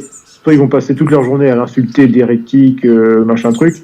Et voilà, dès qu'il sort un petit truc vaguement orthodoxe, ah oui, là, regardez, on partage, François a dit ça, c'est bien. Ouais, c'est ça. On diffuse la petite nouvelle. Et voilà, et là, vous voyez, ça c'est vraiment Vatican II, bien appliqué, il n'y a pas de problème. Et tout le monde oublie d'un coup. Ouais, ça c'est vraiment misérable, c'est vraiment pathétique. Mais même à la frate... dès que j'ai déjà vu ça, dès que François disait un truc plus ou moins tolérable pour eux, et bien là tout d'un coup là ils veulent bien accepter, mais par contre le reste non. Ouais. Le reste du magistère de François, non ça c'est hérétique, non ça nous concerne pas, nous on choisit ce qui nous plaît dans le magistère, donc ça une attitude bizarre pour des traditionalistes, mais bon, c'est le mystère d'iniquité qu'on a en ce moment. Ah ben le magistère est vrai, sauf quand il se trompe, quelque chose comme ça. Je sais plus ce que Oui, en gros, c'est ça. C'est ça. Ouais, c'est incroyable, quoi. Donc, infaillibilité du pontifical, non, ça n'existe pas, quoi. L'infaillibilité du magistère, non, L'infaillibilité pontificale est minimisée comme par rapport aux modernistes qui n'aiment pas trop la notion d'autorité. Puis voilà, et par contre, c'est marrant parce que. Bon, après on va pas faire une émission pour s'attaquer. Non, bien sûr que non, voilà. Parce qu'on connaît tous, on a tous des amis dans la frate, etc. Tous des amis. Il faut être beaucoup moins dur, effectivement, avec les fidèles de la frate, qui ne sont pas tous forcément bien formés ou autres. Et être peut-être un peu plus dur sur leur directeur sur leur pasteur, parce que c'est peut-être eux qui peuvent tout changer. Hein. C'est à eux il suffit, pour tous ces gens, Monseigneur Cissé de Malray et autres, d'enfin accepter la réalité des 60 dernières années, d'accepter la réalité théologique. Ça pourrait changer énormément de choses. Je dis pas que ça pourrait, déjà il serait d'autant plus, on retrouverait une situation d'autant plus combative. Voilà. Assumer, accepter Vatican I jusqu'au bout, et au moins le lire. C'est ça, parce que c'est pas. Voilà. Le lire en entier. Voilà. Donc parce que là, alors, tu fais bien d'en parler, parce que justement, autour de ce synode, il y a eu aussi c'est les réactions aussi des uns et des autres qui ont été intéressantes. Parce que d'un côté, tu as eu, là, tu évoquais effectivement un peu les questions du magistère entre les modernistes et les tradis, mais les tradis, on va dire, qui ne sont pas assez des vacantistes, enfin, qui n'acceptent pas le constat de la vacance du siège. Et c'est très intéressant parce que là, on a vu toute la fine fleur, tous les petits chihuahuas et les petits roquets de François, donc les journalistes autorisés, les universitaires modernistes autorisés. Donc là, je pense à monsieur Massimo Faglioli, je pense à Rich Rao, je pense à comment il s'appelle, Austin, j'ai oublié son nom. Bref, c'est des types, voilà, c'est vraiment les grands journalistes modernistes, vraiment les gars autorisés. Hein. Et là, comme par hasard, ah oui, mais vous là, mais ils n'ont pas tort, hein, mais comme par hasard tout d'un coup, ah oui, mais vous tous qui critiquez le synode, vous êtes des schismatiques, vous n'acceptez pas le magistère, vous rejetez Vatican II, mais c'est un scandale, vous n'acceptez pas la soumission au pape, vous vous rendez compte? Et là, je peux pas leur donner tort parce qu'ils sont logiques, et là, ils sont en position de force, tu vois. Et pendant ce temps-là, alors c'était le vendredi justement. Avant le synode, tu avais une grande réunion donc à Rome dans un hôtel avec là c'était au contraire tous les journalistes plutôt, on va dire, de la tendance tradie conservateur, donc des gens comme le docteur Taylor Marshall, il y avait l'autre là de The Remnant, voilà, tous les médias, on va dire, Fraternité Saint-Pierre, Fraternité Saint-Pédis, enfin qui sont dans cet esprit-là, hein, ce ne sont pas des médias officiels. Et là, qui se sont réunis, ah oui, le pape est hérétique, il faut lui résister. Enfin voilà, tout le discours de base, mais bon. Ouais, ça fait un moment qu'il commence à le dire. Mais... Ouais, c'est le discours de base, quoi. Mais du coup, c'est des choses, tu vois, en tant que nous, de notre côté, en tant que catholiques suivant l'orthodoxie, on se dit, mais c'est incroyable, quoi. Les traditionalistes, alors j'ai fait tout un article là-dessus, les traditionalistes aujourd'hui, hein, notamment ces espèces de journalistes, de théologiens, mais qui ont vraiment un poids aujourd'hui tout à fait énorme, hein, plus encore que les évêques de la fraternité ou que les autres évêques. Hein, ils ont vraiment un poids énorme parce qu'ils sont sur YouTube, ils ont des médias avec des abonnés, avec des milliers d'abonnés, donc ils gagnent très bien leur vie avec ça. Et ces gens-là ont fait des articles, notamment en septembre, pour carrément dire ouvertement que en fait, le Vatican II, c'était pas le problème. En fait, le problème, c'était Vatican I. C'était le dogme de l'infaillibilité pontificale. Ah, mais c'est la nouvelle mode. Ouais, c'est pour ça qu'on avait fait une émission sur le grand retour du gallicanisme. Hein. C'est la nouvelle mode. Où t'as soit de ça, ou t'as c'est Benoît XVI le vrai pape et François qui est le faux. C'est très à la mode aussi chez des universitaires, intellectuels. C'est plein de petites modes comme ça pour... Ouais, mais c'est clair, c'est le problème. C'est ce que je dis, c'est des réflexes psychologiques hein, quand... Ouais, c'est ça. En ce moment, c'est vraiment l'anarchie. C'est l'anarchie théologique dans tous ces milieux. Et malheureusement, alors chez les modernistes, eux, ils sont anarchistes, on va dire par définition. Mais ce qui est vraiment dramatique, et là encore, c'est pas pour pas pour taper, tu vois, c'est vraiment une exhortation fraternelle, en apostolique. Fait, tout simplement.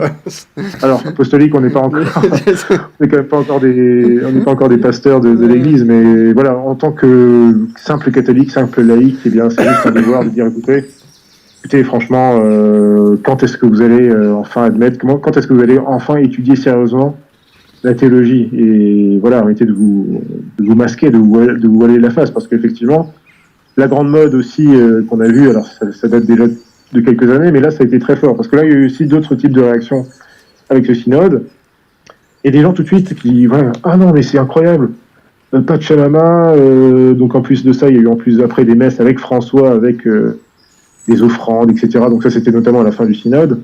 Alors, tu as des gens qui ont commencé à se dire, oui, mais en fait, oui, alors moi, maintenant, je suis bénévacantiste, je crois que Benoît XVI est le dernier pape. Ouais, c'est ça, c'est le terme qu'on a. J'ai déjà entendu ça.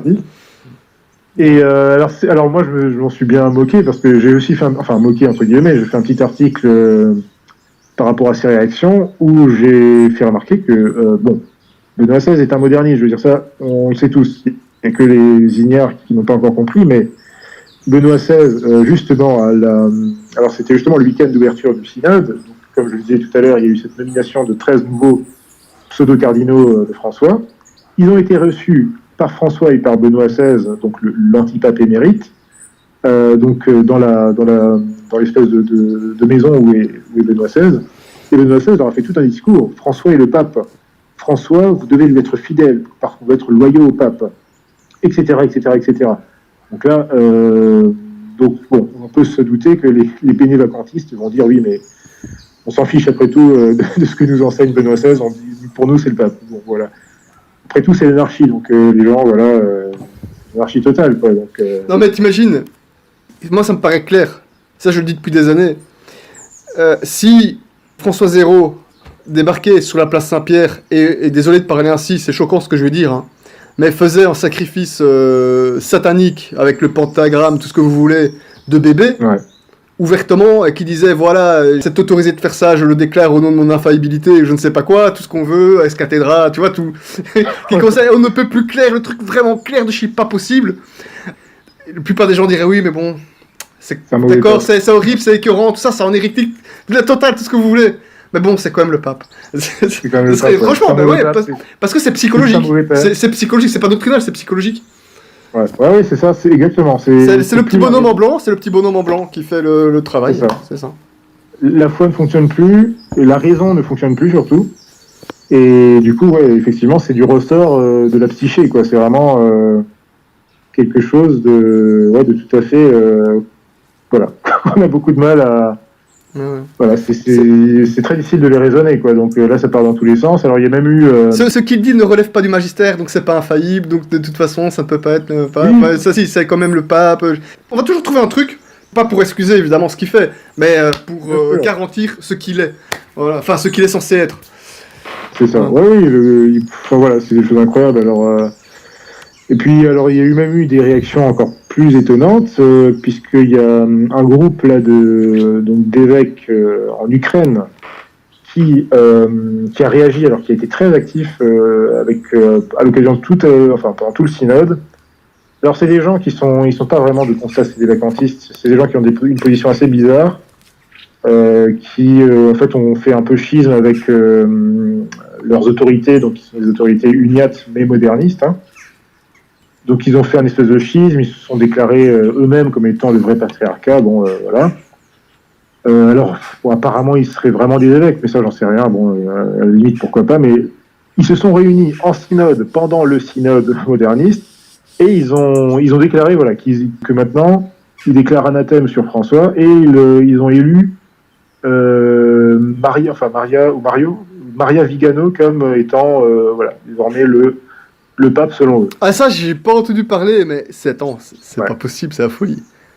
Sérieusement, enfin, c'est quoi ces âneries? En fait, c'est ridicule parce que Vigano, même si, certes, il a dévoilé beaucoup de choses par rapport au scandale de mœurs dans la secte moderniste, donc ça a été utile. Mais Vigano, ça reste un moderniste, je disais de le dire, c'est quelqu'un qui est tout à fait de les doctrines de Vatican II, c'est peut-être un petit peu, on va dire... Moderniste, j'irais peut-être pas jusque-là. Maintenant, il est dans le concile, il est soumis à ces autorités-là, mais c'est normal. Oui. Sinon, s'il était sédévacantiste, ou voilà, j'aime pas ce mot-là, j'aime pas dire sédévacantiste, mais s'il était dans la bonne position, ça se saurait évidemment qu'il est toujours avec les autres. Mais c'est comme aujourd'hui, on a pendant tout le synode d'ailleurs et même avant, on est évidemment Burke, Müller, tout ça qu'ils ont élevé la voix. Puis Sarah évidemment, voilà. Oui. Mais là, on a un truc assez chaud, hein. Donc entre guillemets, Monseigneur Schneider, et je pense même pas qu'il soit malheureusement prêtre validement ordonné, bon, ça c'est un autre débat, mais en tout cas, le discours qu'il tient, là, c'est très chaud. Là, il a jamais parlé comme ça, hein. Là, il est en train de dire que... Attends, je vais juste lire un paragraphe que j'ai sous les yeux, tiré de Gloria TV, parce qu'il vient de faire une interview. Il dit, il a observé, donc Monseigneur Schneider a observé que la pénétration de l'Église par le modernisme a atteint son apogée au Concile Vatican II, et que cette assemblée a été utilisée pour promouvoir la pensée naturaliste, anthropocentriste et relativiste des maçons. Après le concile, les modernistes et les mêmes vrais francs-maçons se sont emparés des hautes positions de l'Église. Avec François, les vrais hérétiques et les négationnistes de la vérité catholique sont non seulement promus aux autres fonctions ecclésiastiques, mais ils reçoivent même une récompense pour leur trahison du Christ, remarque Schneider. Aïe aïe aïe, Cholet n'a jamais été aussi loin. Mais, alors évidemment, on pourra dire qu'il est quand même conciliaire. Il est soumis à ces autorités-là et tout ça. Mais c'est normal, il n'est pas non acum, il n'est pas, autre chose, enfin, il est toujours là-dedans, ça c'est clair. Mais au moins, on n'est pas dans son esprit, on ne sait pas ce qui se passe, on ne sait pas ce qu'il a en tête et tout ça, mais entre nous, moi je vois ça, je me réjouis parce que ça sème c'est ça qu'on a besoin du clivage à l'intérieur et de la tension. Ces gens-là, les modernistes doivent être mis sous tension, autant à l'intérieur qu'à l'extérieur, et c'est ce qui est en train de se passer, avec toutes les horreurs qu'ils ont fait à ce synode, qu'ils ont fait précédemment et tout ça, peut-être pas assez évidemment, mais des gens qui ouvrent les yeux, ça crée du clivage, ça rend, grâce à Dieu, plus combatif, ça conscientise, et moi je trouve ça très bien qu'ils implosent, qu'ils explosent, et que pour finir, qu'on puisse, d'une façon ou d'une autre, que ça contribue au réveil de l'Église, et à ce qu'on reprenne Rome, et qu'on fasse le ménage, et qu'on fasse un bon petit concile qui va réparer tout ça. Ça va être très dur, mais c'est ça qu'il faudra revenir, quoi. Donc je me réjouis quand je vois des... je sais pas les intentions qu'ils ont, peut-être des gens, ils sont peut-être au sein de Vatican, ils sont peut-être frustrés pour des raisons de carrière, des postes qu'ils n'ont pas eu, peut-être qu'il y a de l'opportunisme derrière et tout ça. Ça reste des conciliaires qui bricolent leur truc à leur façon, je sais pas comment ça fonctionne, mais je me réjouis quand j'entends des choses comme ça, parce que ça sème le souk. Si on était dans une situation, voilà, vraiment, à Rome, était tenu par des catholiques, évidemment, les propos que je tiendrais seraient insoutenables, enfin, n'auraient pas raison d'être, et seraient totalement inacceptables. Mais là, c'est des imposteurs qui occupent Rome, et tous les moyens, moi, je veux dire, enfin, tous les moyens, licites, évidemment, je ne peux que me réjouir... je suis assez d'accord avec toi. Que tout ça explose, je me réjouis. Bah oui, c'est ça, et de toute manière, bon, ça c'est l'enseignement de notre Seigneur Jésus-Christ, hein, il dit, est-ce qu'un royaume divisé contre lui-même peut subsister? Eh bien non, il ne peut pas subsister. Est-ce qu'une maison qui est bâtie sur le sable peut subsister? Eh bien non. Et ils ne sont pas de l'Église, ce n'est pas l'Église, donc ça ne peut qu'exploser tout ou tard. Nous l'Église catholique, elle a survécu 2000 ans. 2000 ans, il n'y a aucune Qu'est-ce qui a survécu 2000 ans? Quelle institution a survécu 2000 ans? C'est pas possible, ça n'existe pas. Et on est les seuls. L'Église, et puis comme l'a dit le Seigneur Jésus-Christ, l'Église, elle est bâtie, c'est une maison bâtie sur la pierre, donc elle est indéfectible, elle est infaillible, elle ne peut pas chuter. Tandis que toutes ces sectes, quelles qu'elles soient, et notamment la secte moderniste, eh bien, elle ira forcément à sa perte. Et effectivement, le fait que des gens comme Schneider, eh bien, ou d'autres, hein, effectivement, alors ça c'est aussi une chose qui a couru depuis déjà 1 ou 2 ans, hein, et qui a été vraiment accentuée particulièrement pendant le synode, c'est justement c'est le grand risque du schisme à l'intérieur de la secte Vatican II, entre justement ce clergé moderniste, mais avec des considérations conservatrices, voire traditionnalistes. Et là, il faudra effectivement, à un moment donné, qu'on apprécie ou pas Schneider. Moi, c'est vrai que je me méfie plutôt de ces gens-là. Il faut rester toujours méfiant, parce que malheureusement, nous, on a compris les choses, mais le problème, c'est vrai qu'il y a plein de gens qui pourraient se faire influencer, et c'est ça le plus gros problème.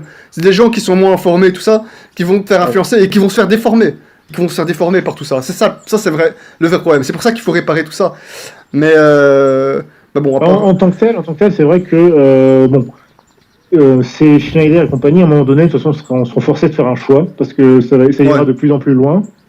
Ce sont des gens, alors, Burke peut-être pas trop, mais Schneider qui est encore relativement jeune, donc il va sûrement encore voir la fin du pseudo-pontificat de François, il verra encore peut-être même le prédécesseur, le successeur de François, je ne sais pas. Donc c'est quelqu'un qui devra à un moment donné faire un choix, qui ne va même pas pouvoir rester, je veux dire, avec les autorités comme elles sont. Voilà, il y aura des difficultés à un moment donné, ça c'est clair et net. Hein, donc, oui, bah, ça va pas durer. Hein. Là, ce qu'il vient de lâcher, petite bombe. Alors, quand je dis bombe, bon, il a déjà lâché des trucs gros sans avoir l'air d'être vraiment inquiété. Mais là. Non, c'est vrai que pour lui, même tout tard. Effectivement, c'est vrai que ils vont crescendo, c'est vrai. C'est exact. Alors ça, effectivement, bon. Mais alors ça, c'est aussi un autre sujet qui a été très peu évoqué pendant le synode, mais malheureusement, j'étais un peu occupé ces derniers jours, j'ai pas eu le temps de trop écrire là-dessus. C'est qu'il y a un certain nombre de nouvelles affaires financières qui concernent donc la secte moderniste et qui ont tout à fait été occultées, hein, forcément par les scandales du synode. Et des scandales qui quand même... alors, il y a... je crois que c'est un journaliste ou quelqu'un qui était très proche, qui est vraiment très bien informé à Rome, et qui affirme, lui, alors j'ai plus son nom en tête là, mais qui affirme en gros que la secte moderniste est proche de la banqueroute. Ah, j'avais vu ça aussi, ouais, c'est ça. Oui. En tout cas, qu'elle est vraiment dans des situations financières assez délicates. Ce qui en fait peut se comprendre quand on voit l'État quand même. Avec notre argent en plus, hein, c'est notre argent. C'est l'argent de l'Église. C'est l'argent de l'Église que ces gens dilapident en... Alors François, je sais plus, quand il était en Irlande, pour soi-disant faire le pape de l'humilité ou je sais pas quoi, on s'est rendu compte que je crois pour 1 ou 2 jours là, de ces jours qu'il a fait, ça avait coûté mais des centaines de milliers d'euros. Enfin, c'était un prix exorbitant alors qu'il avait juste fait voilà, une visite sans événement particulier. Donc ces gens passent leur temps à dilapider alors dans toutes les abominations qu'ils organisent avec ce synode, je suis désolé, c'est de l'argent dilapidé pour adorer des démons, enfin... Et ça dure depuis 60 ans, donc c'est pas étonnant qu'à un moment donné, cette entreprise, qui est une entreprise temporelle, parte à volo. Apparemment, il y a des malversations en plus de ça, c'était des histoires, je crois, en Angleterre, où il y a donc des autorités modernistes, ou en tout cas des chargés des trésoriers qui ont fait des investissements complètement aberrants, vraiment des trafics louches. Donc là, on peut penser peut-être à du blanchiment d'argent ou à des transferts d'argent pour des paradis fiscaux. Enfin bon, il y a des magouilles qui se font, mais vraiment, c'est pas nouveau hein, dans la secte moderniste, mais là, apparemment, ça prend une ampleur qui pourrait être inquiétante. Et je signale ça parce que, d'une part, effectivement, comme tu l'as très bien dit, c'est l'argent de l'Église que ces gens dilapident, que ces imposteurs dilapident.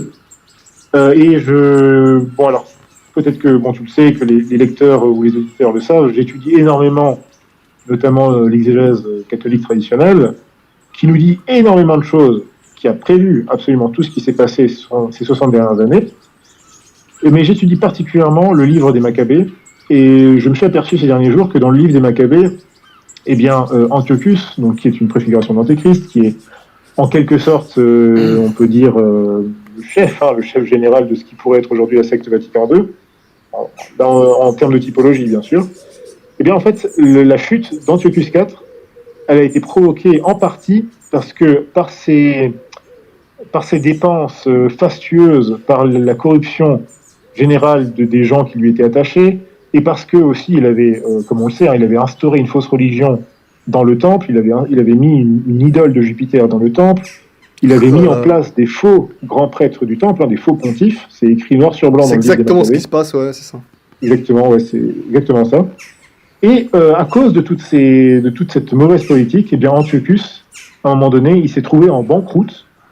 Et en face de ça, eh bien, tu as la vaillante armée de Saint Judas Maccabée et de tous ses frères qui ont combattu justement pour la vraie foi, eh bien, qui remportaient bataille sur bataille, non seulement parce qu'ils avaient la foi, mais aussi parce qu'en face d'eux, eh bien, il y avait une entité qui, eh bien, tout simplement, ne s'était pas bâtie, on va dire, sur la pierre. Elle ne pouvait pas, elle s'est bâtie sur le sable.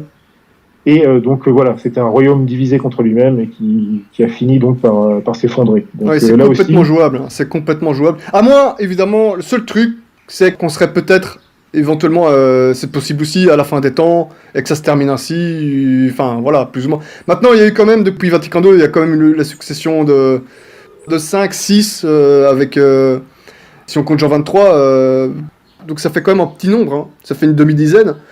Bon, la fin des temps, ici, pour l'instant, on y est, enfin, j'ai pas encore vu cette fin arriver. Donc on va voir. ça c'est pas nous que le dit, ça c'est C'est pas nous nous de le on dire, peut voilà. pas- Mais on peut pas- tout, c'est que les catholiques doivent combattre. Un catholique qui combat pas, un catholique mort, il faut se battre, c'est tout. Et Je disais ça en il y a fait que ça, en par rapport à ton introduction où tu disais effectivement, c'est vrai que c'est pas des choses toujours très joyeuses de parler de cette secte abominable qui nous enquiquine Ouais. en quelque On en sorte peut depuis plus, 60 ans. Mais il faut garder espoir. Il faut garder espoir notamment. Voilà. Alors surtout pour ceux, et là je le dis, surtout pour ceux d'entre nous, qui avons déjà toutes les preuves magistérielles, droit canon, toute la doctrine, toute la théologie dogmatique, nous prouvent de façon certaine que effectivement ces gens sont des imposteurs, ce n'est pas l'Église. Mais j'aimerais inviter les gens à se conforter, surtout les gens qui sont déjà bien instruits, de se conforter dans l'exégèse, parce que là aussi, il y a, à mon avis, les clés, parce qu'on ne peut pas prédire le futur. Elles sont. Ouais. Il y a des clés de compréhension, et il y a aussi beaucoup d'éléments d'espoir pour combattre, pour avoir la foi, pour être très fort dans la foi, et voir l'exemple justement de nos ancêtres dans la religion, notamment les Maccabées, qui eux, n'ont rien lâché, ils ont combattu. Il n'y a que ça à faire. Il y a que ça à faire. Voilà. Ne rien Alors, lâcher. on va pas forcément nous prendre les armes. Non, on sait pas comment. Voilà, mais on sait pas comment ça va se passer. On sait pas comment ça va se passer, évidemment. On va voir. Mais le tout, c'est qu'on soit combattant, combatif. On va voir. Et puis, il y a les Maccabées, mais évidemment, il y a combien de fois c'est arrivé dans différentes crises, non seulement dans l'histoire de l'Église, évidemment, mais dans l'Ancien Testament, hein, puisqu'on parle de ça. Combien de fois ça a tangué? Combien de fois c'est arrivé et les prophètes venaient rétablir l'ordre? Et voilà, il y a eu des moments de crise qui sont allés très très loin jusque maintenant, donc c'est comme ça. Le combat continue, et voilà. En tout cas, je sais pas s'il y a encore des choses à dire, mais je pense que... Je dirais juste, prenez du baume au cœur en lisant 1 Maccabée 3, donc le 3e chapitre du premier livre des Maccabées, et lisez bien le discours de Mattathias.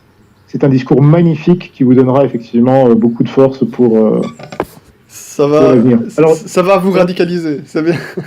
Ah oui, ça va vous donner du peps au niveau de la foi. Et pour prendre les armes de la foi, on va pas forcément prendre des épées comme les Maccabées, mais au moins le casque du salut, le bouclier, etc. Donc, comme nous l'enseigne l'apôtre, les armes de la foi. Quoi. Ça, c'est au moins le minimum. Amen. Amen.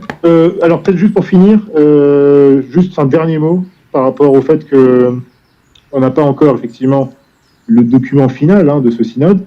Enfin, le document magistériel, entre guillemets, final, puisque ça reste à voir. Par contre, il y a eu un discours de clôture de François, il y a eu un document final donc des gens du synode, là.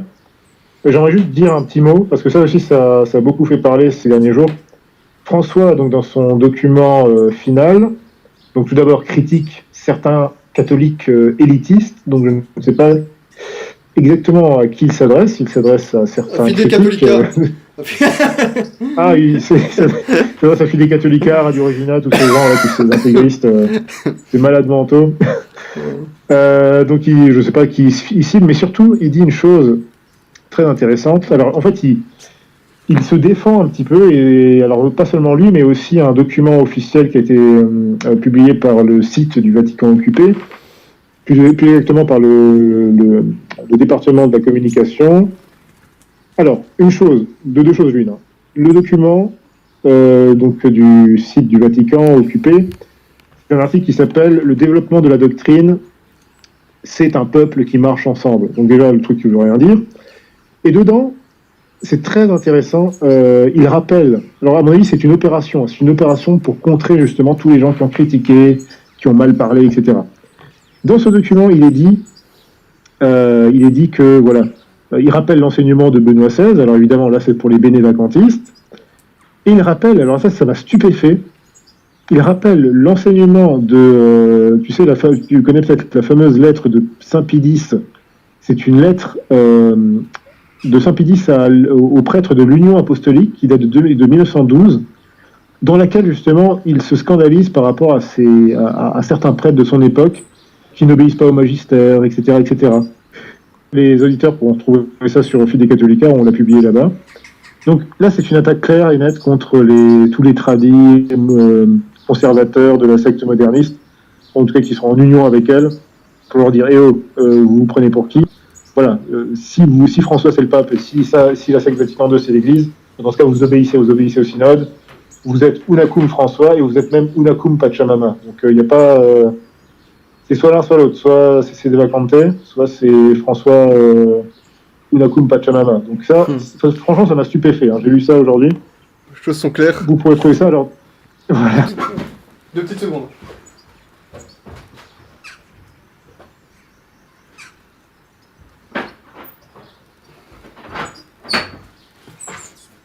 Voilà, désolé. Je sais plus. Oui, voilà, terminé. Donc, on va essayer de terminer en 5 minutes si c'est ok pour toi. Ouais, même pas 5 minutes. Hein. Ça va, magnifique. C'est juste pour rappeler, donc il y a eu cette voilà pour le document, la déclaration finale de François. Donc François qui donc prétend que tout ce synode est justifié par l'évolution de la doctrine, sauf que il cite dedans dans son document, enfin dans sa déclaration, il ose citer, il le cite même pas en fait, il prend en exemple Saint Vincent de Lérins, qui effectivement a enseigné sur le progrès du dogme catholique, mais sûrement pas dans le sens de François, parce que Saint Vincent de Lérins nous dit, est-ce qu'on peut dire que la doctrine chrétienne n'est donc susceptible d'aucun progrès dans l'Église du Christ? Certes, il faut qu'il y ait un progrès, et considérable, qui serait assez ennemi de l'humanité, assez hostile à Dieu pour essayer de s'y opposer, mais sous cette réserve que ce progrès constitue vraiment pour la foi un progrès et non pas une altération. Donc là, on n'est pas du tout dans le projet de François, et Saint Vincent de Lérins continue, et là je vais terminer là-dessus. Il met en garde contre le détournement subtil de la doctrine par les hérétiques, en posant la question, les hérétiques ne se servent-ils pas aussi des témoignages de l'Écriture? Et Saint Vincent de Lérins répond, oui, ils s'en servent avec grande ardeur, on peut les voir courir à travers les volumes de la loi sainte, à travers l'Ancien et le Nouveau Testament, et voilà, en gros, qu'il falsifie tout ça, etc., etc. Donc ça, vous trouverez ça sur Fide Catholica, tout est publié. C'est juste pour terminer sur ça. Très bien, très bien. Bah, je vois que tu avais super bien préparé l'émission, hein, donc, comme toujours. Hein. Très bien, ça va.